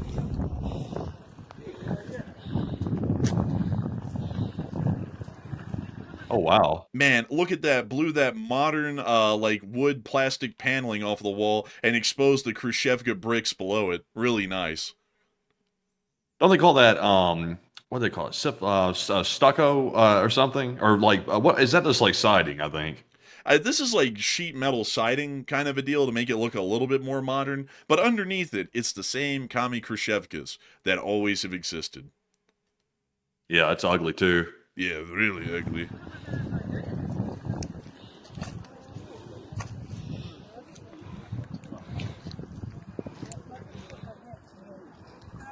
Ебать.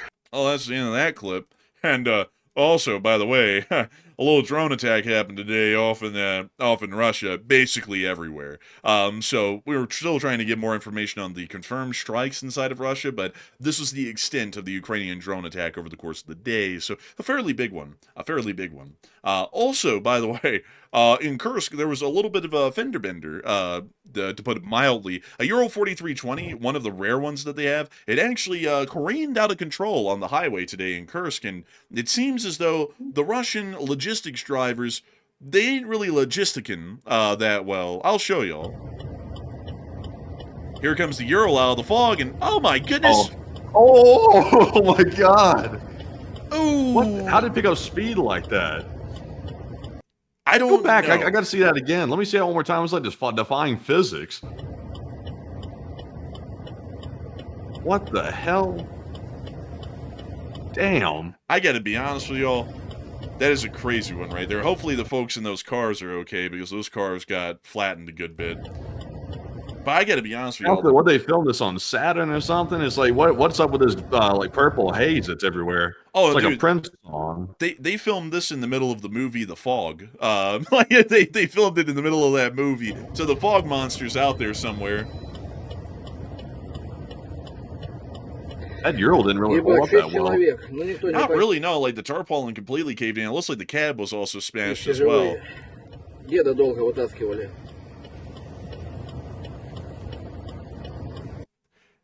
That is what it is. I'm not even going to give too much of a comment on that. That's just horrendous. But moving on from that and on into our location unknowns, we also got to see a Ukrainian MiG-29 today in the skies over Ukraine conducting evasive maneuvers after a Russian surface-to-air missile was fired at the aircraft. What the pilot will be doing in this video is generally what's called a cranking maneuver, where he's turning the aircraft from left to right in somewhat gradual turns, which forces the missile that's trying to chase him down in its flight path to over-adjust to try and lead the aircraft to be able to hit it whenever it gets close enough. This generally bleeds the kinetic energy of the missile that was fired at the plane and makes it to where the missile may just drop out of the sky before it ever even gets to the MiG. So basically, this Ukrainian pilot is cranking it. Here's the clip. And we're going to be muting the audio, but you see here, at a fairly high speed... joke, by the way. Yeah, I stole that right out of the chat. Like, I saw that and I was like, you know what? We're going to have to add that to the collection. Look at him go, though. I mean, geez. This guy's pulling G's. Man. You know, it's very interesting. He's doing all of the right stuff because down at low altitudes, the air is the thickest, which makes it also a lot more difficult for the surface-to-air missile to chase him down because it's having to fight through the thicker air at this altitude. So this guy is doing all the right stuff to be able to try and evade this missile. He's got that rearview mirror like he's driving a school bus or something, but tell you what, he's really driving this school bus to school fast. I mean, look at him go. Can you imagine also, like, I can just tell you, like, from seeing the footage of people G-training in the simulators and stuff like that, this is a hell of a workout right here for this guy. And who knows how long he's keeping this up for. He's going to be keeping this up for probably a good couple of minutes. We only get to watch the clip for about a minute here, but the missile could be chasing him down for a couple of minutes before it runs out of energy and just literally starts to fall out of the sky. But that's the end of that clip, a crazy one at that, and the speeds there were unbelievable. We also got to see a very rare Ukrainian T-80 that was at a training field today, and pictures were taken of it, and it was pretty cool to see a Ukrainian T-80. They don't have a huge number of these, so it was just a neat little occurrence to see a picture of one. We also got the Russian casualty report for the past 24 hours, and look at that. Oh, we got one Bobcat today. Look at that. They brought in one specialty today. We have just an Uno. No reverse, just Uno. But that's very good to see right there. I'm glad they gave us one. But Enforcer, tell us more. Man and Miss Deasy, Keeper of the Records, stated that troop losses total exactly 7,000 the last 7 days. That's 1,000 a day. 496 drones is the 8th highest daily loss of the war, and most categories are above the 7-day average. And according to the casualty report, 920 Russian soldiers have been wounded and killed over the past 24 hours, along with 8 APCs, 80 supply trucks, 2 main battle tanks, 26 artillery pieces, 496 drones, 2 MLRSs, and 1 Bobcat skid steer. All in all, pretty damn good day, all things considered, and it does appear the Ukrainians are still holding the line. Moving on from that and down into the front line, today's front line was very inactive as far as video and picture evidence goes. We have very little of it. As a matter of fact, for the entire active front line, we only have one video clip of actual frontline actions occurring, and it is, of course, from FPV drones of the Ukrainian Special Forces, which were conducting attacks against Russian logistics over the entirety of the Donbass region. You see them coming in down into a Russian building, which is used for supply. They are now going to fly another one on down into a Russian building and obliterate it a little extra, get rid of extra supply. They also hit They say they are hitting the Russians on the ass in Donbass. They're going to make sure that they take the Russians out and, show them a good time and give them a good meal and stuff. Here, have a drone. Taste some. Here is why Ukrainian drones are the best in the world. I need a Russian that has like doing an interview or something like that. That's like the Ukrainian drone tasted very good. It was like a chicken. It was very good. I like the fiber optic cable. Added some crunchy texture to the meal. Man, let me take care of you permanently. Man, let's see. Man, do you remember that clip that they made, like, of Putin as the taxi driver guy, and the boss was like, you know, he kind of comes off a little bit threatening, and he was like, let me take you to your final destination, or something like that. He's like, no, that's too threatening. Honestly, man, if Putin was your taxi driver, you'd be in some deep trouble, I tell you what. Man, honestly, man. And the rumor has it when Putin was driving the taxi, and they said, and the man in the taxi said, "Excuse me, driver, what's the fare?" He said, "Fare? I don't know the word." Man, bro, he's gonna say the circus. Man, he's like, I know the circus. Fare? You mean justice? Bah humbug. Screw it.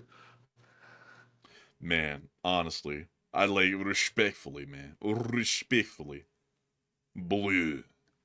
What do you think I am, a shitty taxi driver? I'm not a quack. Yo, like, where did that sound come from? It was the extra feature on soundboard. You pay $9.99 extra. You get quack. So wait a minute, I get the average doctor? Bleh. I'm just playing, by the way. Most doctors do their job well. But anyways, with that, it is time for us to move on out of our frontline clip, our literal only one of the day. It's time for us to move on up into Ukraine. The Ukrainians have said thank you again. Zelensky has stated that he is grateful to the current president personally after the U.S. president said Ukrainian leadership has shown no gratitude for U.S. peace efforts. So Zelensky did make it clear once again that he is personally appreciative of the current individual's efforts, not the country's efforts, but the current individual in office's efforts of trying to work out a peace of some sort, however poorly they're doing that. But also, we have to get to the speech from the president of Ukraine, Volodymyr Zelensky, here over just the past 24 hours. And the website wouldn't load, so I had to go all the way to YouTube to be able to get this. But without further ado, here is the speech. Peace! Бажаю здоров'я. Сьогодні день багатьох зустрічей і перемовин. Hold up, folks. There we go. Фактично від ранку дзвінки, наради, консультації. Українська делегація в Женеві вже провела ряд зустрічей з американською стороною. Також з нашими європейськими партнерами. Зараз була доповідь делегації за підсумками розмов. І це були ґрунтовні розмови, багато змінюється. Дуже уважно ми працюємо над кроками, які потрібні для закінчення війни. Сьогодні ще продовжаться перемовини у Швейцарії. Фактично до ночі команди працюватимуть і будуть ще доповіді від них. Важливо, що розмова з американськими представниками є, і є сигнали, що команда президента Трампа чує нас. Також говорив сьогодні я з президентом Франції Еммануелем Макроном, з прем'єр-міністрами Канади, Хорватії, Люксембургу. Говорив щойно з канцлером Німеччини Фрідріхом Мерцем. Я всім дякую. Ще багато повідомлень, всі підтримують, дають поради, дають інформацію. Я хочу подякувати кожному, хто дає цю допомогу для нас, для всієї України. І важливо зробити, щоб кроки для закінчення війни були дієвими. І щоб все було працездатним.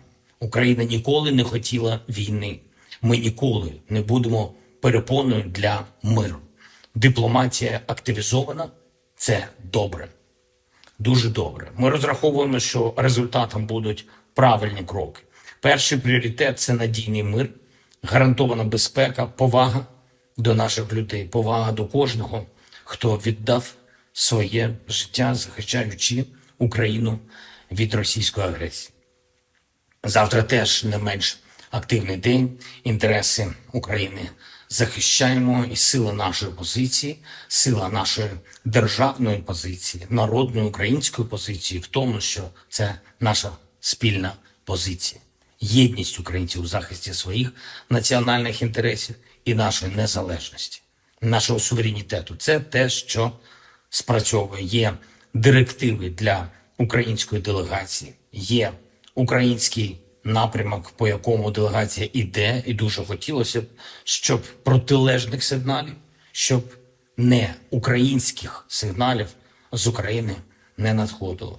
Зараз я чую, що розвідки партнерів дають їм інформацію, що російська позиція стала заходити, в тому числі через деяких суб'єктів з України. Це точно не допомагає. Є наша державна позиція, є українська гідність. Рухатись треба так, щоб її посилити, а не підважити. Розраховую, що мене почують зараз ті, кого це стосується. З українським паспортом треба відчувати відповідальність за Україну.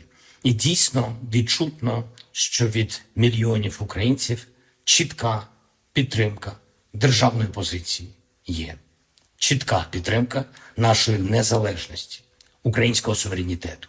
Люди мають вигравати від усіх політичних рішень. І саме тому дуже детально, дуже серйозно, уважно працюємо над кожним кроком, над усіма документами і з усіма партнерами. Дякую всім в світі, хто з Україною, дякую Америці, президенту Америки, всім лідерам Європи, лідерам світу, які відчувають, що зараз може бути вирішено. Слава Україні! And Herom Slava. And with that, that is the end of the speech from the president of Ukraine, Volodymyr Zelensky, here on this very day of the war. And that's going to be moving us on to the second segment of the stream tonight, folks, where we get to talk to each and every single one of y'all. And I got to say, what a night it has been. A lot of news to cover, a lot of news to talk about. And we talked about it and we walked about it. And I got to say, I hope y'all enjoyed it all together. It was a 1 hour and 50-minute news show tonight. And it's actually about as long as average these days, which I got to say, I'm always happy to see that we are able to keep these news links consistent somewhat to a degree. But with that, folks, it is time to get to talk to each and every one of y'all. And we actually do have, crazily enough, a couple of super chats to address on a Sunday night of all nights before we get to the live chats. But we are going to make sure to knock those super chats out and get to the live chats because Sunday is all about giving back to the community through these amazing fundraisers which help to support Ukraine and Western interests. And not only that, to be able to talk to everyone who does or does not throw in super chats all together. This channel is not a pay-to-play like others where you have to buy a channel membership or pay with a super chat to get like a 5-second pretty much blow-off from whoever is running the channel and generally act like they don't even see your super chat, which is something in itself. The wording wasn't really the greatest on that, but I'm just going to let it keep going. But nevertheless, we are going to make sure to address each and every single super chat and every single live chat with the same kind of respect and dignity that we would expect ourselves. And so with that, what do we got, Matthew? Oh man, I'll tell you what, the wording on that one was unfortunate. I must admit, that was unfortunate. Right there. Oh Lord have mercy. But anyways, jumping on away from that one, I'm trying to compose myself here because that was extremely hilarious. But jumping on to our next one, I just want to give a huge shout out to Hal Rose, by the way, threw in a $333 support of the fundraiser, one of the largest ones of the night. And huge shout out to you, Hal, for that massive generosity tonight to once again support a really, really good charity, which is Razom For Ukraine. And also a big shout out to EMJ6446, who put in a 50, and a huge shout out to EMJ for that big generosity as well. But it's now time, folks, to jump into our super chats and then our live chat questions. Also, by the way, is a big thank you to everybody for letting us hit that fundraiser goal and actually surpass it by over $500 tonight. I'm going to try to send over a little short video. I was going to put this out on Patreon, and I still will probably put out a longer version of it on Patreon just to thank our Patreon supporters. But I'm going to try to quickly send over a video to Andrew to show y'all a very cool site that we saw here in Utah. I'll try to make a short little video clip on it, and that will be like our sort of like mild thank you for the major support of the fundraiser tonight. So with that, folks, moving into our first super chat in the meantime, though, we got a massive $100 super chat from BC Skyman on a Sunday night fundraiser of all nights, and thank you very much, BC, for that very generous support. And he said, great job, enforcers. He said, my father-in-law is here from Kyiv, Ukraine, and he can now sleep in peace. And the people are so burnt out on this awful war, and hopefully the war will end soon. And I am back from Alberta, Canada on the hunting trip and had a great time. And Slava Ukraine. Hey, And really cool to hear that you went to Alberta. That's the land without rats. And I gotta say, a humongous thanks to you so much for the support and helping this channel to keep on running, BC Scam. And tonight of all nights, massive support on a Sunday night. We greatly appreciate you for that. And also, great to hear that your father-in-law is there with you in Georgia from Kyiv, Ukraine. It's good to know that you can finally sleep in peace. A lot of people are tired of the war in Ukraine, but at the same time, it looks like no matter how much people want it to end soon, it's probably going to keep going for a while. So it's probably good that he's out of Ukraine and can finally have a little bit of peace at the moment, because for now, the country is probably still going to be embroiled in war for a while, especially with how the peace attempt efforts are going in the Russians due to the fact that they won't accept anything.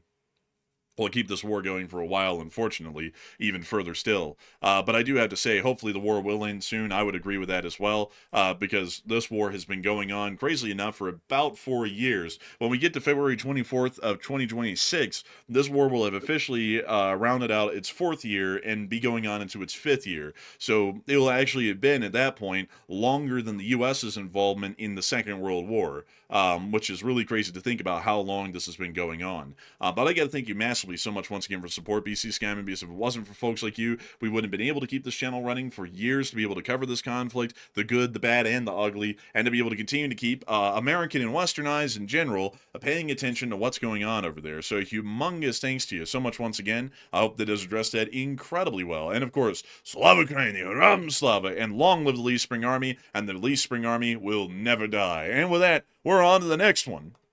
All right, so jumping into our next super chat here, this one's going to go to LSA Rocks, and you put in a $20 support, and thank you very much, LSA Rocks, who is now known as Marmot, with some numbers after his name because the YouTube changed, but I still know who you are, LSA Rocks, and thank you very much for that support once again on the Sunday night, and we do appreciate that. But Enforcer, what say you? And we got to thank you, LSA Rocks, aka Marmot, for the support and help with this channel to keep running. You didn't throw in a comment, well, you're still massively appreciative for it, because tonight is supposed to be a fundraiser night. We actually, crazily enough, do not make a single cent on Sundays most of the time, except for when this YouTube loophole came into being. And so now we actually make a little bit of money on Sundays, and we're always greatly appreciative to the folks who support the fundraisers significantly on Sundays, but we're also greatly appreciative to the folks who still go out of their way to support this channel even on Sundays, which historically we never make a dime on. So a huge thanks to you so much once again. I hope that does address that incredibly well. And with that, it's time for us to move on into the next one. All right, so moving into our next one here. This one's going to go to Point of Guinness, who put in a $10 super chat as well. And thank you very much, Point of Guinness, for helping to keep the channel running as well. And they said, when World War II started, there was only less than a handful of idiots in power at the time. But in the face of the possible start of World War III, we seem to have an ocean load of idiots in power across the world. You know, it's kind of interesting, life, man, don't you think? It's very interesting to me, you know. It's really a modern phenomenon, because in the First and Second World War, there was fairly reasonable people who were in charge, and there were some fools here and there, but generally reasonable people. And then you get to the modern day, and it's basically like that's completely disappeared. And it's really interesting with that, because even in 1991 and in 2003 and in 2001, which those dates are the beginning of the Gulf War, the beginning of the invasion of Afghanistan and Iraq, there was still really calculated, pragmatic leadership going on, and the foreign policy decisions were made in a really balanced manner, as much as they could be. With hindsight being 2020, some people don't like some of the decisions that were made, but you know, hindsight's 2020. Back when the decisions were made, they were fairly sound decisions. And nowadays, you just have stuff that happens that makes no sense at all in the current administration and the prior one. And I got to say that as far as covering news, this is probably one of the tougher moments for someone to try and cover news in, like we do, because it's not really like we have had a single administration that we've covered the news on where it's like, yeah, they make great calls, or they're proactive enough, or they have enough foresight or enough knowledge, or they have good enough advisors that they generally know what's coming around the corner before it happens. That just hasn't been the case. It still is a crazy time to live through, and I'm proud to say that I'm an American living through these times and doing my part in a major historical event like this in our own small way. But at the same time, I would wish that the leadership generally globally would have been far better off than what it has been the whole entire time we've been covering the news. So huge thanks to you so much once again for the support and helping this channel to keep on running. And with that, we are on to the next one. And guess what, folks? That was our last super chat to address. So once again, a huge shout out to all the donors to the fundraiser tonight. Also, a second big shout out to the super chatters supporting the channel. And it's now time to get your questions straight from the live chat. Because, of course, on Sunday night, you do not have to pay to get a question answered. We get mainly just live chats on Sunday. So we have a lot of really good ones here. So let's jump right into, first of all, our Morse code decoders. Tonight, we have Paul Schultz, Kevin J, Mason Miami, Joni Dog, Norm Pritchett, Arable Garba, Her Royal Fluffness, Coach Cobra Terry, Sire, and Brian Blairstown, and they said the Morse says, what the hell does this mean? That the plan is a Russian plan, and then they aren't sure? What the helly? LLT, LSA. And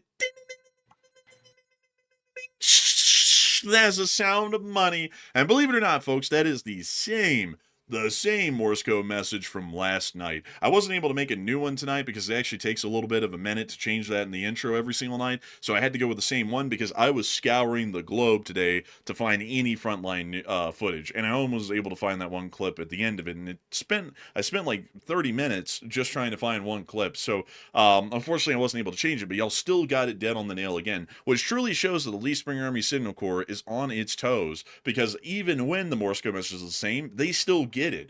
So an incredible, humongous congrats to all of y'all once again for getting that right. It's always incredible to see the Lee Spring Army Signal Corps at work. And so with that, we are on to the next one. All right, and folks, before we get into our live chat questions here, let's give you all a brief moment to reset after these long days of interesting diplomatic news and diplomatic developments and roller coasters and circuses and horse and pony shows. And I did promise y'all to see a short little video here that I actually made when I was out here in Utah. This is a fun little video here. It was actually it's supposed to be like a little mini informational video, but I honestly didn't have too much information to say. I was simply sort of yapping and talking about what I saw, which I guess that works, but I wasn't really trying to make a whole production out of it. But unfortunately, if you want to show the video I just sent you on Discord, by the way, it's actually showing the salt flats of Utah, which is one of the craziest places I've ever been. I actually made a short video of it, and I sort of shortened it a little bit, by the way, because I haven't had a chance to edit the whole video. So if you want to show the people this video right here, it is pretty cool, and that's the big thank you that I can provide tonight to at least show y'all what was going on out here in Utah as a big thank you for the fundraiser. So you can give it a look if you'd like. All right, and let's give it a look, folks. So folks, I'm out here at the Bonneville Salt Flats, which is an incredible place, probably the most wild place I've ever seen pretty much anywhere in the world. It's literally just miles and miles of literally just salt flats. And what's really wild is if you look at the ground right here, it's literally salt, and there's like borders of salt that make these weird shapes all over the ground out here. And you can see that's pretty much the texture of the ground all over the place. And also you can see the mountains back here in the back, and somewhere out here in the distance is the speedway where all the land records have been set out here on the salt flats. But it's just really wild. Also the winds are blowing quite heavily out here, and also it's cold too, but really fascinating. And if you're curious where I pulled over, And then the clip ends right there where he says, if you're curious where I pulled over, and then the clip is over. So listen, I had to stop the video actually right there, because if I didn't stop the video, I actually had a gaffe like right after that. I had to like pause for a second and then restart talking. So I usually edit stuff like that out, and I didn't really have a chance to edit this. This is raw footage right here that I literally took out in the salt flats. So I'll be honest with y'all folks, I'm not exaggerating. I went through this yesterday. It was surreal standing out there. It felt like the surface of the moon you were standing on out there. Like if you have not seen that in person, if you ever go on a trip in America and you go through Utah, you have to stop for that. It's out in the middle of nowhere, so most people will be like, I'm not wasting my time. It's just like there's nothing to see out there. But it is like legitimately surreal standing out there. It's really cool. And also, there's just like, obviously it's called the salt flats. There's salt literally all over the ground. You can even pick it up and like move it around and stuff like that. And it's just really cool actually. And the textures on the ground is crazy too. yeah, it is really a neat place. I personally haven't been out there yet, but one day I am going to go out there to those salty flats, and they're flat. Like it's quite flat out there. I mean, look at that. That's very flat and very salty. A lot of salt. I actually heard that there's more salt out here in the Bonneville salt flats, or just generally in the salt flats in general, that you could even find in the Russian government, and that's a lot of salt. So really an impressive deal right there. And I got to say, Really neat video, by the way. And I hope that y'all enjoyed that little glimpse at Enforcer Matt. That's not me. That's Enforcer Matt that was in that video. So for people who are like, is that Andy? Is that Andy? No, it was not. Like, it was not me. And I haven't gotten a haircut yet here. So my hair is kind of a little long. So I got to get my hair cut down. And then I might make a video at like the Ogden Railway Museum or something that would be more up the Enforcers line of work, you know, like, because I was just laughing. Sorry, I didn't mean to interrupt you there. Somebody in the live chat said, Matt, you got on those Gucci glasses or something like that. Someone said those CIA glasses or something. I thought people were about to say, because I was waiting to see what people were going to say about that. I thought people were about to say I look like the look, Jack, come on, man, because you know he wore those same glasses right there. Honestly, I hate that because I was wearing glasses that look like that style for a long time. It's always been my style of glasses I've worn for sunglasses, that is. And people have always started making fun of me now. Is they're like, oh, what are you trying to do like him, man? Are you trying to look like him? I'm like, look, I was wearing these glasses before he made them cool, like a long time before that. So, you know, I'm not stealing anybody's look or anything. Whoa, you gotta understand.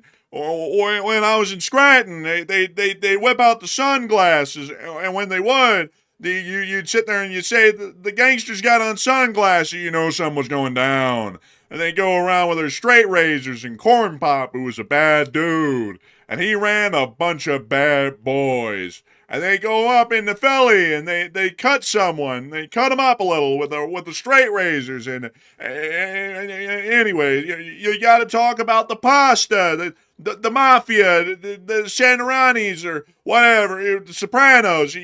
When your little boy has to ask if Christopher was killed by Tony Soprano, the country's cooked. But anyway, come on, man.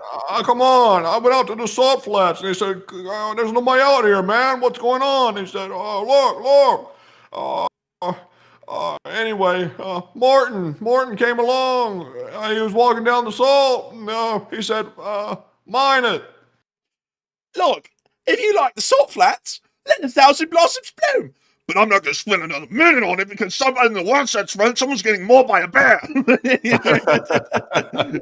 Man, those unhinged Australian politicians, I tell you what. Honestly, that guy looks like a genius compared to some people. Oh, don't you dare say that. I punch blokes in the mouth. Man, he punches blokes. He said blokes. Dude, that guy is something, really. I mean, that guy is hilarious. But and I hope you enjoyed that, by the way, because someone actually asked for that, requested that straight out of the chat. They were like, "Do the crazy Australian guy."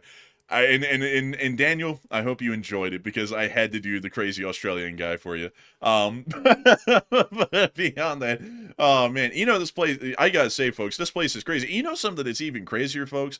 I actually pulled up the population statistics for the Salt Lake metro area in Birmingham. And Matthew, would you believe it? But Salt Lake City is only, like, the metro area of Salt Lake City and the metro area of Birmingham, there's only a 100,000 person population difference between the two cities. Say that one more time. There's only 100,000 people in population difference in size between Salt Lake City and Birmingham, and Salt Lake City is just slightly larger. That's crazy to think, honestly. And I would imagine if you pull up, I'm not trying to go on a bashing fest, by the way, because I saw people yesterday. Some people were getting tired of us like taking shots at Alabama. Honestly, fair enough. Like we're going a little bit overboard with that. But I bet you that Salt Lake City's GDP is probably much larger than Birmingham's GDP, just because there's a lot more industry here from pretty much every sector. So here we go. So the Birmingham area has a. Let's see, the Birmingham metro area, according to the 2020 statistical census on Wikipedia, had a population of 1.4. But from what I could find, the AI also is giving the answer here, but this is what I found yesterday. It's around 1.26 million people. Oh, actually, I'm sorry. It's around 1.2, or it's like 1,170,000 or so. And Salt Lake City has 1.2 million people. So literally the same size cities, just about. It's just that Birmingham's a couple of 10,000 short from Salt Lake. But it's really interesting because Salt Lake has a lot more as a city, like the utilities and the services and such, that Birmingham didn't have. So let's go pull up, let's see, Salt Lake City GDP. So the Salt Lake City City GDP is 148 billion basically in Damn. 2023. Wait a minute. Hold on a second. Let me see something here. Okay, let's see. I'm trying. Let me pull something else up. Let's see. Ukraine GDP. Get this. Get this. Salt Lake City's GDP is almost the same as Ukraine's GDP. Man, Salt Lake City, we the best, man. Like, That's honestly, crazy. that is crazy, you know, like that is actually nuts. In Birmingham, Alabama's GDP is 85 billion, basically. So a good bit down the chain. That's wild. You know, a lot of industry in Birmingham was like the iron industry and stuff like that, and that left a while back. So it kind of fell off hard. That's why the downtown kind of looks rough too, because the industry's left. But Salt Lake's GDP is wild. It's really up there. So actually, according to Wikipedia, in 2022, the city's GDP was 79 billion. So actually a bit less. And then if we go with the Salt Lake City GDP in 2023, it was 147 billion. So about twice as large economically in value as Birmingham, Alabama, with practically the same population of people living in the city. So very interesting with that. Let's see here. The economy of greater Birmingham area. Many of the region's major employers are located in Birmingham and Jefferson County. The economy of Birmingham ranges from service industries such as banking and finance to health-related technological research and heavy industry. The UAB is Alabama's largest employer. Someone got stabbed there, by the way, as well as the area's largest with some 20,000 employees. The area is the world headquarters for Regions Financial and Books A Million. Books A Million. Bam! Bam! Man, That's what happens if you walk down the wrong street in Birmingham in the middle of the night. You get bam, bam, bam. Man, that is. Actually didn't know that Birmingham was the headquarters to Books A Million. I never knew that. That's news to me. And also, it's the headquarters for Shipped as well. If y'all didn't know that, so that's interesting though. That's interesting. The University of Alabama at Birmingham is Alabama's largest employer. So UAB is a larger employer than the actual Alabama University. That's crazy, honestly. That's really wild facts. Yeah, that's like crazy blood. But then again, like UAB practically owns all of Birmingham at this point because every single like UAB folks is like the spirit Halloween of Birmingham. If a building is ever abandoned and has no tenants, they just buy it and then they move in. So like that's kind of how it is out there. So that's also why they're a huge employer. But Salt Lake City, let's go look at the economy of Salt Lake City. What's their biggest economic draw here? Let's see, overview. So the largest part of the gross domestic product around here is the finance and insurance industry, which makes up 15% of the city's gross domestic product. The next thing, do you ever notice? Do you ever notice that when people get like bank statements and stuff like that from like major banks, most of those letters come from Salt Lake City? Actually, have you ever noticed that? No, I haven't actually. Yeah, all like, and this isn't doxing anything, because pretty much every bank has their stuff in Salt Lake City, but like all my stuff, it says Salt Lake City on it whenever it comes in from a bank or something like that. So it's always fascinating. I'm always like, oh, Salt Lake City. Then the next one says Salt Lake City. The next one says, I'm like, wow, they're all in Salt Lake City. Man, that's actually crazy. I didn't realize that. And then real estate and rental leasing is 13% of the GDP, and then the government makes up 11%. That's wild, actually. Durable good manufacturing makes up 8.5%. There's the American industry, everyone. Wow, it's right there. It's the fourth largest sector of Salt Lake City. It's industrial manufacturing. Crazy. Retail trade is 6.4%. Healthcare is 5%. Construction is about 4%. Non-durable good manufacturing is 4%. Transportation and warehousing is 3.6%. Information is 3.3%. Administrative and waste management is 3%. Other services that are not governmental is 2.5%. Accommodation and food services is another 2.5%. Mining is only 1.5%. Although Bingham Mine, which is the largest mine in the world, is here in the city. Arts, entertainment, and recreation make up only 1% of the city's total GDP. That's interesting right there. And the total is that. I was looking at this and I was like, wait a minute. This is 2011. That's why the figure's so low. That makes sense. What does the Mormon Church make each year? Let's see here. Let's see here. And also at the same time, you have to factor in, because I don't want to misquote the numbers here, but the Mormon Church receives a lot of income each year. So that's also another big industry out here, is that actually. And also the airline is a pretty big deal as well, like the airport. And that's also something that's even crazier as well, folks. This is a very interesting thing to do with service. So we all know now that Birmingham, Alabama, and Salt Lake City are basically the same in population size. It's roughly around 1.2 million for each of them. The Birmingham International Airport is a fairly small international airport, and it really isn't international. It's more so of a regional airport at this point that connects you from a spoke to a hub in different parts of the country. Now, I think there is one flight to Canada a day, so technically it is international, but not really. So the whole city of 1.2 million people in Birmingham has the Shuttlesworth International Airport, and practically all of the flights are basically jump jets going to Atlanta, Charlotte, Dallas, Fort Worth, or Chicago or Detroit or elsewhere, somewhere around there for connecting flights. On the other hand, Salt Lake City has endless flights pretty much everywhere internationally. Delta uses it as its third largest hub in the country.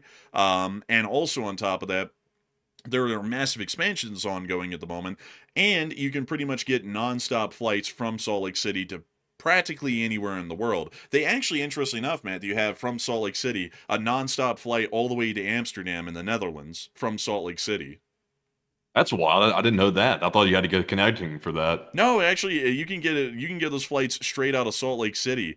I wish I could get all of the flights that actually are nonstop from Salt Lake, but the amount of really honestly just the availability of options here in Salt Lake is massive. It really reflects in that, with the GDP being almost twice as large as Birmingham. There's pretty much twice as much stuff being provided here, and it really does show actually. But anyways, with that, I hope that does address it well. Really interesting stuff about Salt Lake City and Birmingham on a side-to-side comparison.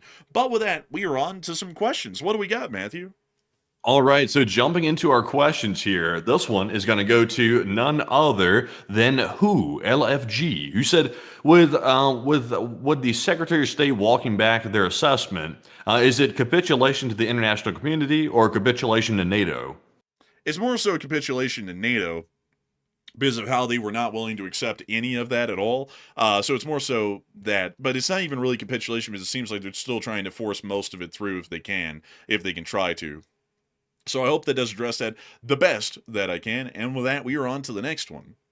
And our next question here is going to go to P. Schultz, who said, is Russia and allies treating NATO like the West treated expanding communism, like the domino theory, or how is it different? Can you reread that one again? He said, is Russia and allies treating NATO like the West treated expanding communism, like the domino theory, or how is it different? It's not really like expanding communism, actually, and that's why I had to get a second reread on that, because I had to think about how they're different. They're very similar, but it's very nuanced as well, where it does become different. Not to try and split hairs here, but with communist expansion was always conducted through violent conquest, like the Korean War, the Vietnam War, and so on. Generally, communists never conduct a peaceful ascension to power. It's always a violent armed revolution. So their expansion was more so a direct armed conflict. On the other hand, NATO doesn't expand through conquest, and this is a huge difference between the two. NATO expands off of countries asking to join us. So we never conquer them. Like, NATO isn't America and what we've conquered in Europe. NATO is all of these countries in Europe, one after the other, going, I'd like to join NATO. Can I please join? And then everyone in NATO goes, is he cool? Do we want him to join? And then they go, yeah, and then they bring another one in. That's how everyone in Eastern Europe got into NATO. So it's not the same in that regard, because the Russians can try and make it out to be that, but NATO is a defensive alliance, and even in their expansion, they are non-threatening to the Russians, because we're never invading a country and then absorbing them into NATO through an unconditional surrender to get closer to Russia to eventually attack them. NATO is a whole bunch of countries going, we're kind of scared of the Russians, and we really don't want to get curb stomped by them, so let's all band together so that way we can all collectively defend ourselves against them, so that way if we are attacked, we all respond, and that will be too big of a threat for the Russians to deal with, so they'll never invade any of us. So that's really the difference between the two. So while they can treat it like that, which they are, it's not at all similar. But with that, Matthew's got breaking news coming out of Pakistan at the moment. So what do we got, Matthew?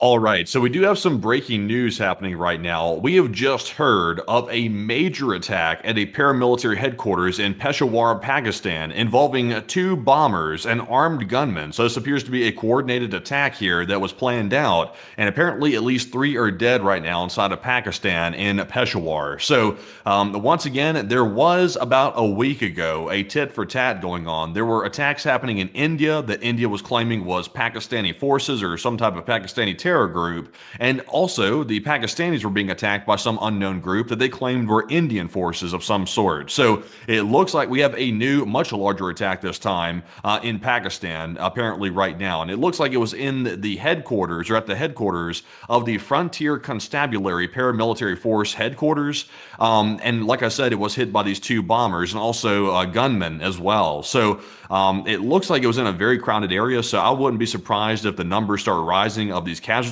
more than 3 dead, but it looks like they've closed off the entire area, and the Pakistanis are once again beating the drums of war yet again.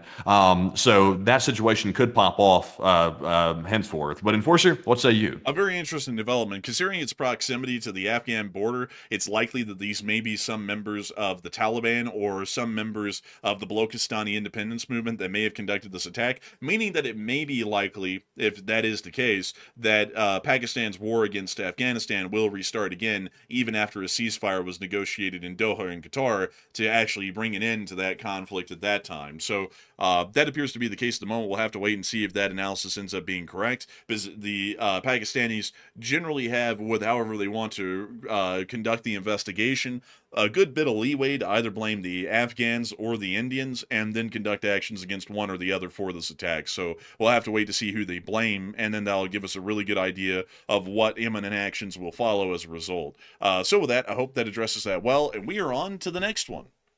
All right, and also by the way, folks, here's a little light prediction right here. Nothing specific, because every time I make a super specific prediction, it usually proves out to be wrong, because you can't predict stuff in geopolitics like that. And I've fallen into that trap before, and we fell into it just a week ago. So not doing that again, but a light prediction for this upcoming week here. We're likely to see some type of action, maybe not direct strikes, but at least covert action against Maduro. That's coming up. We'll also be seeing the situation between Ukraine and the United States playing out by Thursday, most likely. Either failing or succeeding, one or the other, most likely failing.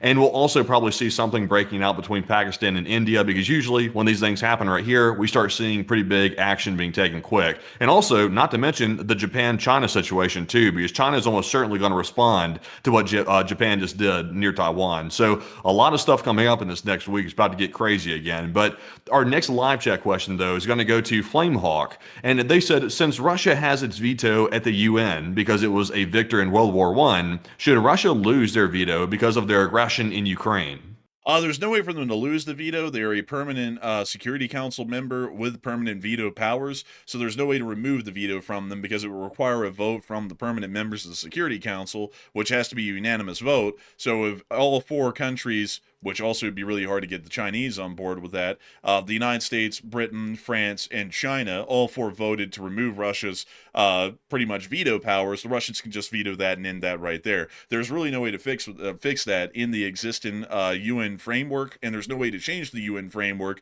because the Russians will always have veto power when we try to do that. So they'll just veto any action that's taken against them. So there really is no way to do that. So with that, I hope that does address that the best I can. And also, I see someone saying they should have never been given one to begin with.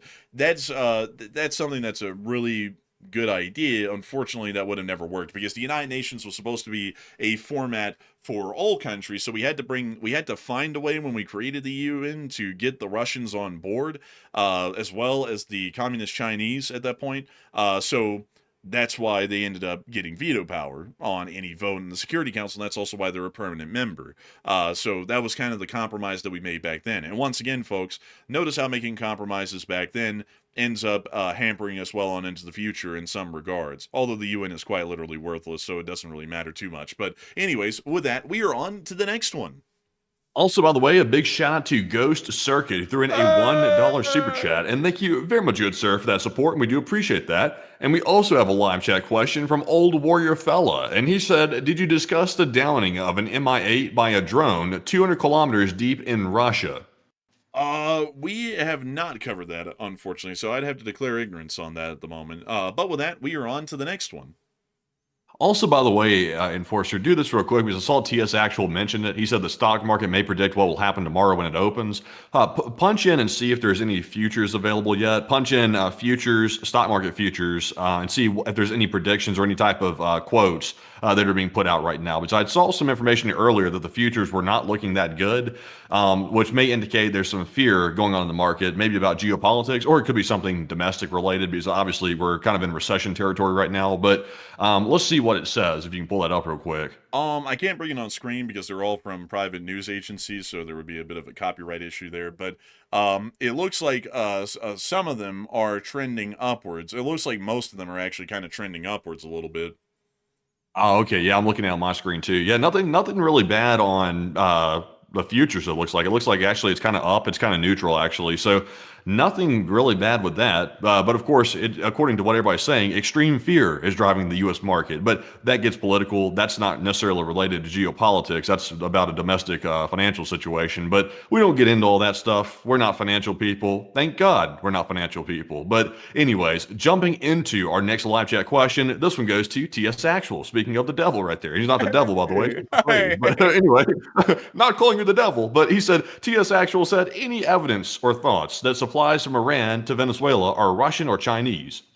Oh, I mean, there's some proof out there. I mean, there has been some IL-76 flights into Venezuela the Russians stated were theirs that were dropping off weapons. But beyond that, we haven't seen any direct evidence to support that the Chinese are dropping off weapons into Venezuela at the moment. But this official announcement today may be the beginning of such actions, but it'll still take several weeks at least for a Chinese ship to get to Venezuela to drop off supplies, or it may be about a day or so for a Chinese aircraft to make it to Venezuela and drop off the supplies, although they really wouldn't be able to enter because there's a NOTAM ongoing at the moment within Venezuela. So they could enter, but that could start to cause major diplomatic issues, especially since that would be an easily visible flight that would enter Venezuela. But with that, I hope that does address it the best I can. And with that, we are on to the next one.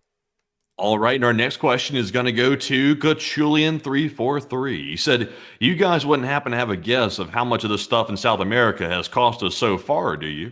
Oh, it's a little bit over $1 billion at this point from what we can tell. So it's been a little pricey. It's been a little pricey. It's a little interesting. I remember, folks, I remember this old saying that government spending is too high and it needs to come down, and then we spend $1 billion just having a whole bunch of guys sit around in the Caribbean. So, I don't know, but that's about how much it's costing at the moment. A rough estimate is at least over $1 billion. And so with that, we are on to the next. Go ahead.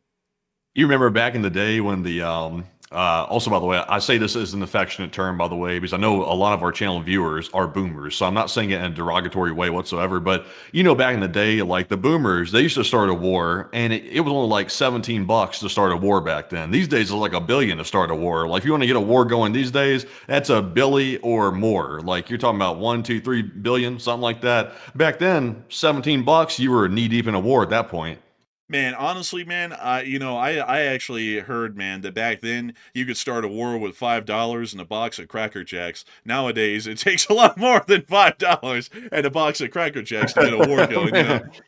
I'll tell you what, the cost of war is getting so high these days. They're having to get sponsors from private companies and stuff like Cash Base and stuff like that. Also using a fake name for them, not to call them out by name, but getting all kinds of sponsorships for the U.S. military even these days, which is kind of crazy work. Man, I heard that in the military now, man, when you get an MRE, you have to get put on a payment plan for it.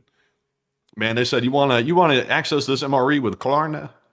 Dude, I actually heard that they're giving like the ammo for the rifles in the Army these days. Apparently, to get more than 30 rounds, you have to go to Ammo Plus and get a subscription to get the 15-round magazine options beyond your first 30 rounds. I actually heard about that too. And also, man, did you hear about those Disney Fast Pass Pluses? They call them in the military the Spooky Pluses. To be able to get on all the cool rides like the Abrams, the Bradleys, the Apaches, and so on, you've got to pay an extra subscription in your Military Plus membership to be able to get on the vehicles. Beyond that, you're just basically infantry.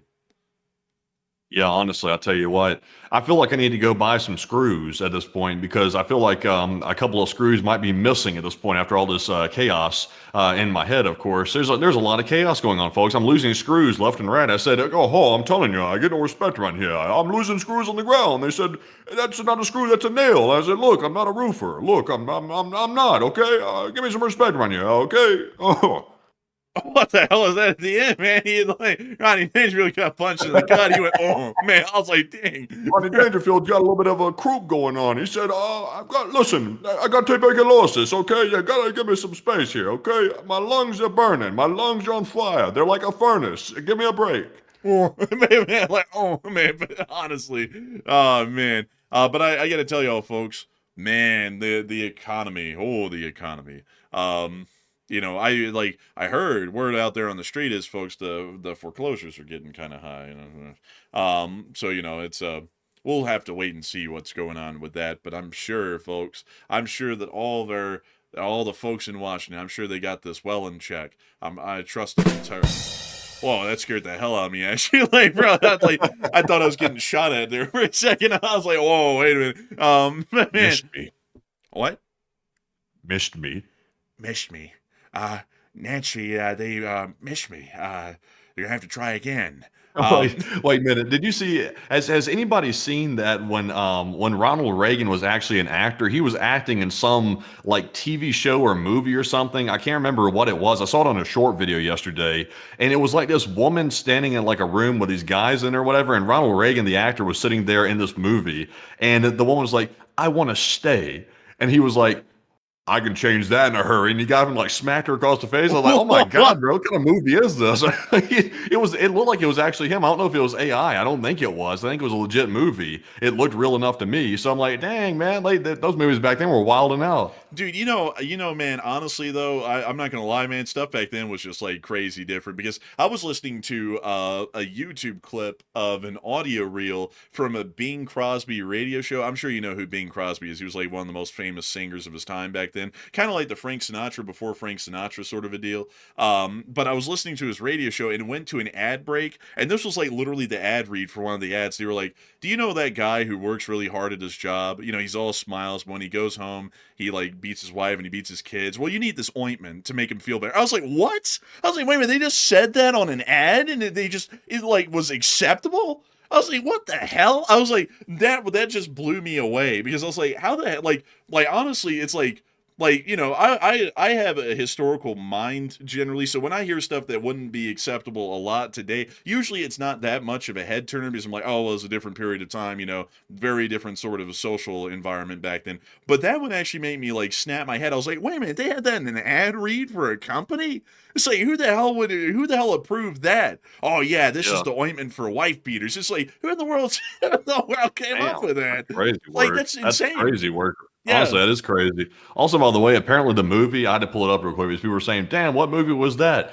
At least according to what I pulled up, it looks like it was called The Killers. That was the name of the movie. It was a 1964 film that Ronald Reagan was in. And apparently that is the movie because it looks like I'm seeing clips here which look familiar to what I saw in that short. So, interesting. 1964, that was let's see, how many years ago was that? That was like, let's see, 36 plus 25. 36 plus 25 is what now? 36 plus 25? Yeah, 36 plus 25. Are you stalling over there? That'd be 61. Oh, yeah.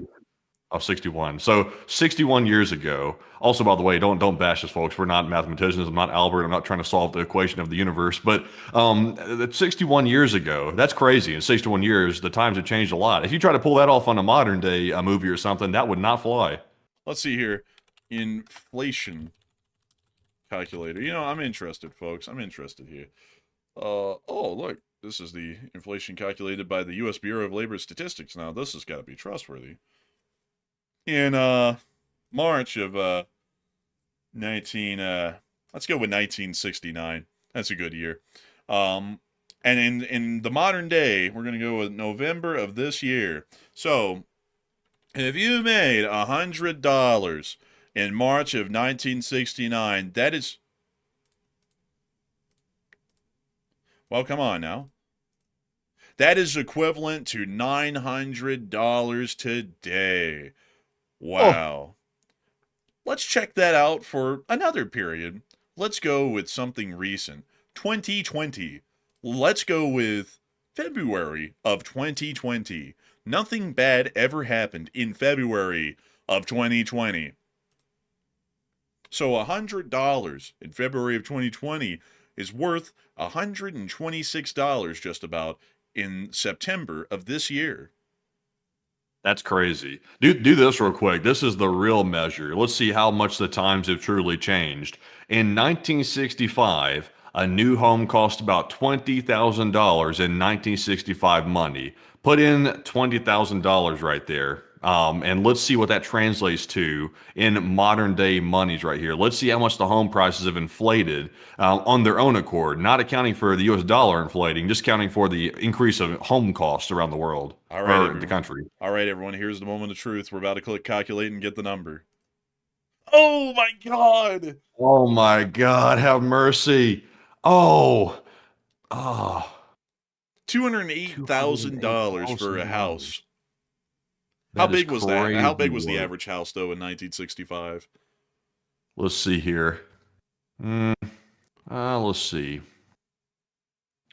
They don't really say. They're saying that the average. Let's see. Yeah, they're saying that the median price was 20,000. Let's see here. So, the average U.S. house size in 1965 was around 1,500 square feet, and I think the average house size today is around 2,500. Average house size in 2025. So yeah, nowadays the modern average house is about 2,500 square feet, so about 1,000 square feet more.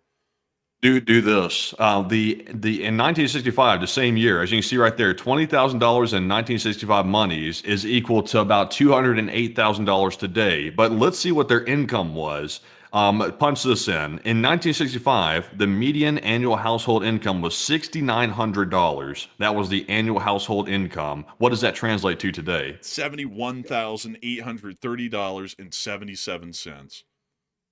Okay, so $71,000 a year is the annual household income in today's monies from 1965 figures, and the average house was about 200,000. Now compare that to today. The annual household income is still around $70,000 or $80,000, and the houses today are on average about 400,000. So basically, folks, the median income, the average household income hasn't changed at all from 1965 to now. However, the prices of most things have increased at least by 100%. So things are 100% more unaffordable to citizens of the country currently than they were for people in 1965. So not really a good picture to look at, you know. Let's do this real quick. Let me go to the mortgage calculator real quick because I want to see what percentage of monthly income that would be. Do this. Take the 71,000, divide that by 12, and this is obviously pre-tax, obviously, but divide it by 12 and see what your monthly amount is that you got right there. Let's see here. $71,830 divided by 12. That's about $5,985 a month. Okay, so let me do this real quick. Okay, so for that home amount right there, your monthly payment, where the hell is the monthly payment?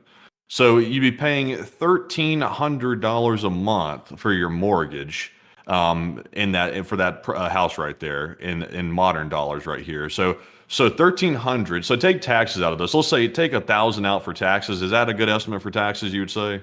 Yeah, sure, that would be pretty good. So let's take out 1,000. So you're left with $4,985. Okay, so take the mortgage out, $1,300 a month.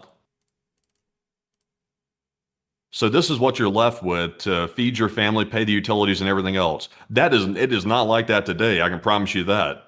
Well, I can tell you that, man. I mean, like mortgage. If the mortgage is $1,300 a month for a house back then, I mean, hell, folks, rent's more expensive than that for a place that size. I mean, like for a place that size in Birmingham, Alabama, about 1,500 square feet or so, it was approximately $2,600 to $3,000 a month to pay rent. That's not, and by the way, that was the cheaper option than buying a house of that size, because the houses were even more expensive for a monthly mortgage rate.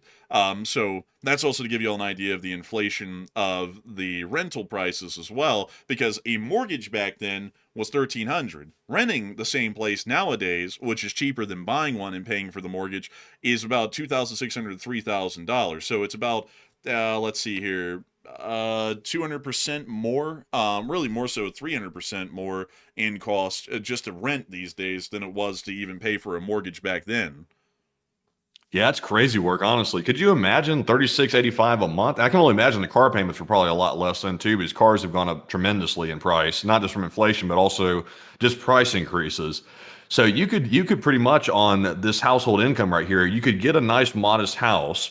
You could probably get 2 cars, modest cars, plus eat pretty good because also the groceries are cheaper, and also have health insurance from your employer or get it yourself at a pretty decent rate, and still have plenty of savings left over. So back then it was actually plausible to save for retirement. If you put that away in a retirement account and build that up pretty quick and retire at a decent age, it was actually possible.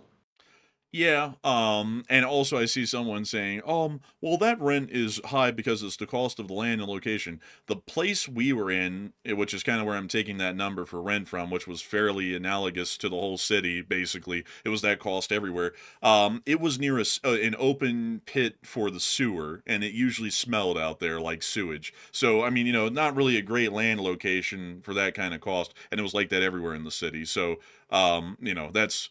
that's kind of how it is, like, in Birmingham, and it's cheaper, crazily enough, out here in Salt Lake. Not by a lot, but it is a little cheaper. So, very interesting with that, for sure. I mean, I gotta say. But anyways, with that, folks, enough of that. Not too much to talk about here. I mean, the economy has never been doing better, everyone. The economy has been great. It wasn't doing badly for the last 4 years, and it sure as hell isn't doing bad now. But anyways, with that, we are on to the third to last question of the night. Also, by the way, just an update about the Pakistan situation. We cannot show the video. The video is too graphic, but the attack was horrendous. And it looks like it was at the Peshawar paramilitary base where this attack occurred. It was 3 militants. And also, it looks like it was 3 members of the Pakistan security forces that got taken out. And this was a very coordinated attack. A big explosion, then gunmen jumping out, going through the place and doing some very atrocious things. So a very bad attack right now inside of Pakistan. But jumping into our third to last question here, this one is going to go to AF Kaplan. You said, what information do we have as far as the number of personnel currently in the Japanese military now that these escalations are taking place? That's a good question. Let's take a look. And the entirety of the Japanese ground self-defense forces, what kind of emblem is that? Microsoft An Paint ugly looking one. emblem. Yeah, that's rough. But apparently in the whole Japanese armed forces, they have 150,700 active personnel. And let me see here. So that's actually just the Japanese ground self-defense forces. So crazily enough, folks, this is nuts. The Japanese ground self-defense forces is larger than the French army, which is the largest ground army in Europe. And Japan is bound by constitution to where they cannot conduct any offensive actions or start a war. They can only conduct self-defense actions. So that's actually kind of crazy. So let's see how big the entire force is. So active personnel for the entirety of the Japanese self-defense forces is 251,000 active personnel. So they actually have a military as large as Poland's, actually a little bit larger, across the entirety of all branches. So quite a significant force right there, to say the least. China has about 1.2 million active service members, which is, typical for a country with 1 billion people or more, or just a major power at that. But Japan still has quite a sizable military. So I hope that does address that the best we can. And with that, we are on to the second to last question of the night. All right, so this one goes to Witty Walrus, and he said, hi, Matt, and hello to you, Walrus. He said, I have a question I've always wondered about. Why do you guys say the U.S. defend international law, and they should defend international law, but at the same time you reject the ICC's jurisdiction over Americans? Because here's the difference: the ICC is a court. International law is a set of rules that the countries must follow. Like, for example, governing maritime law and things like that. So it's two separate things. I do not support the ICC having jurisdiction over Americans because that subverts the entire court system that we have here in America. If you have some globalist court coming in and prosecuting Americans, that violates our entire Constitution. So first of all, it's not constitutional. And if there's something being violated by an American, then that belongs in American courts. That does not belong in a ICC court whatsoever. So that's why I don't support it. It simply runs contrary to the U.S. Constitution. And also, number two, the U.S. should definitely defend international law because it's up to the countries to enforce that on each other, not the citizens necessarily, but on each country geopolitically. But Enforcer, what say you? I would have to agree with Enforcer Matt on both of those points, and I'd also have to explain the point of upholding and defending international law, because international law isn't more so a law, it is more so a treaty of how nations operate within international waters or within international spaces, international airspace, international waters, and so on. We have to be able to conduct actions within international waters without the threat of it being literally the high seas where anything can happen. There has to be some sort of semblance of order out there because it would be detrimental to us if there was not. So that's why we have to uphold international law in the seas and air, and also international law elsewhere. But at the same time, like Matthew's saying, which I completely agree with him, having the International Criminal Court have any form of jurisdiction over the United States completely usurps the Supreme Court and every single judicial system inside of the United States, because there's some group outside of the control of the United States, outside of the elections of the citizenry, or at least the decisions of the elected representatives of the citizenry, that are making decisions on who is going to have an arrest warrant put out on them and be held responsible for crimes and not. It's an extrajudicial force outside of the U.S. government's framework, which is not a good thing at all, in my opinion. Because, for example, with the Supreme Court, there's a process involved where you pretty much had a say, in a way, to them being there. You elected the president, you elected your senator, and you elected your representative, but more so it's the president and the senator that count for this. So you voted in your senator for your district and the president. So when a Supreme Court justice dies or retires, most of them die, there's an opening there.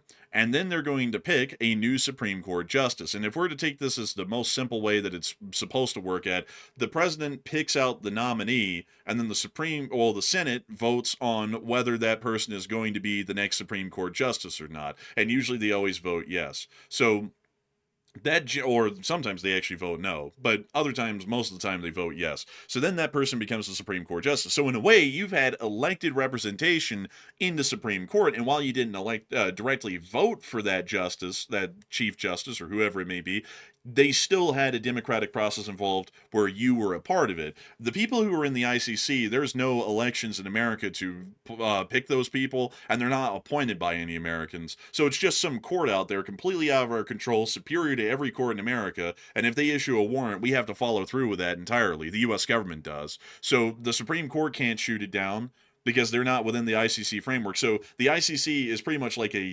basically a dictator court, to where if they go, we don't like what Jimmy did in the U.S., we're going to put a warrant out on him. And then the U.S. has to expend our federal resources and state resources to go and arrest that person and hold them accountable and send them to the ICC for trial, without the United States having any involvement in that process at all. And that's something that I don't agree with whatsoever. Other countries can be involved in that, but the United States, in my opinion, should never be involved in that.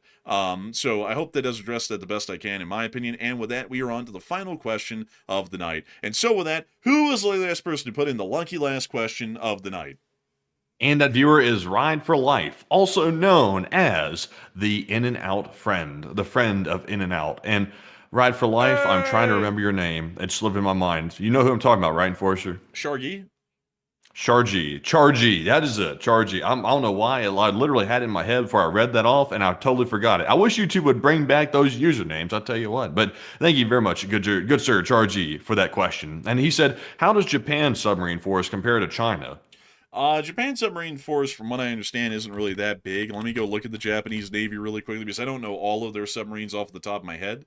I like their emblem for the Navy. That's actually pretty cool. And let's see here. There's the Japanese Navy right there. That's apparently the whole thing in 2019. Oh, but let's see here. We're looking for the destroyers and the submarines. So equipment. Here we are. Here we are. So, oh wow, they actually have 23 submarines in service. I believe all of these though are yeah, they're diesel electrics. Yeah.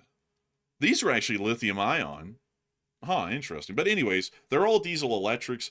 Japan actually has nuclear powered attack submarines, so that gives them a bit of an advantage in the long run. But Japan still has a decent number of submarines. Japan has a third the number of submarines that China has. China being what's basically a major global power. Japan being a major power, not a major global power like China, but still they have quite a large number of submarines. So they could hold their own, especially in coastal defense easily, and also interdiction against the Chinese and breaking out into the Pacific just with the number of subs they have alone. So quite a decent number. And so with that, I hope that does address that well. And with that, folks, we've reached the end of tonight's stream. I've got to say, what a stream it has been, folks. We had 12.5 thousand people here at the peak tonight, and about 75,000 people have watched the stream from beginning to end in just about 2.5 hours. And I gotta say, we are absolutely honored and greatly appreciative to know that so many of y'all continue to come to this channel and consider it to be your primary source of news. We will be seeing you all tomorrow, of course, on a short war video of ones to be made, but if there isn't one to be made, we will be seeing you all the next day at 10 p.m. Eastern Time on Tuesday to cover the next 48 hours of news from around the world. And so with that, folks, we will see you all on the next one, whenever that may be. And so with that, good night, good luck, take care, stay safe. Slava Ukraini, Ram Slava, long live the Lee Spring Army, and long live the Republic. And with that, folks, a huge shout out to you all once again for the massive support to the fundraiser tonight. And we're currently sitting at almost $3,200 raised right now, which is well above the goal. And we appreciate every single one of you for making that possible yet again tonight on November the 23rd of 2025. But we will be seeing you all tomorrow on the short war video if there is enough news to cover midday, and definitely on Tuesday night at 10 p.m. Eastern for the next nightly war news stream. And in the meantime, thank you all to everybody that joined us tonight, and we will see you all then. And of course, Slava Ukraine, Herom Slava, get some rest, and good night.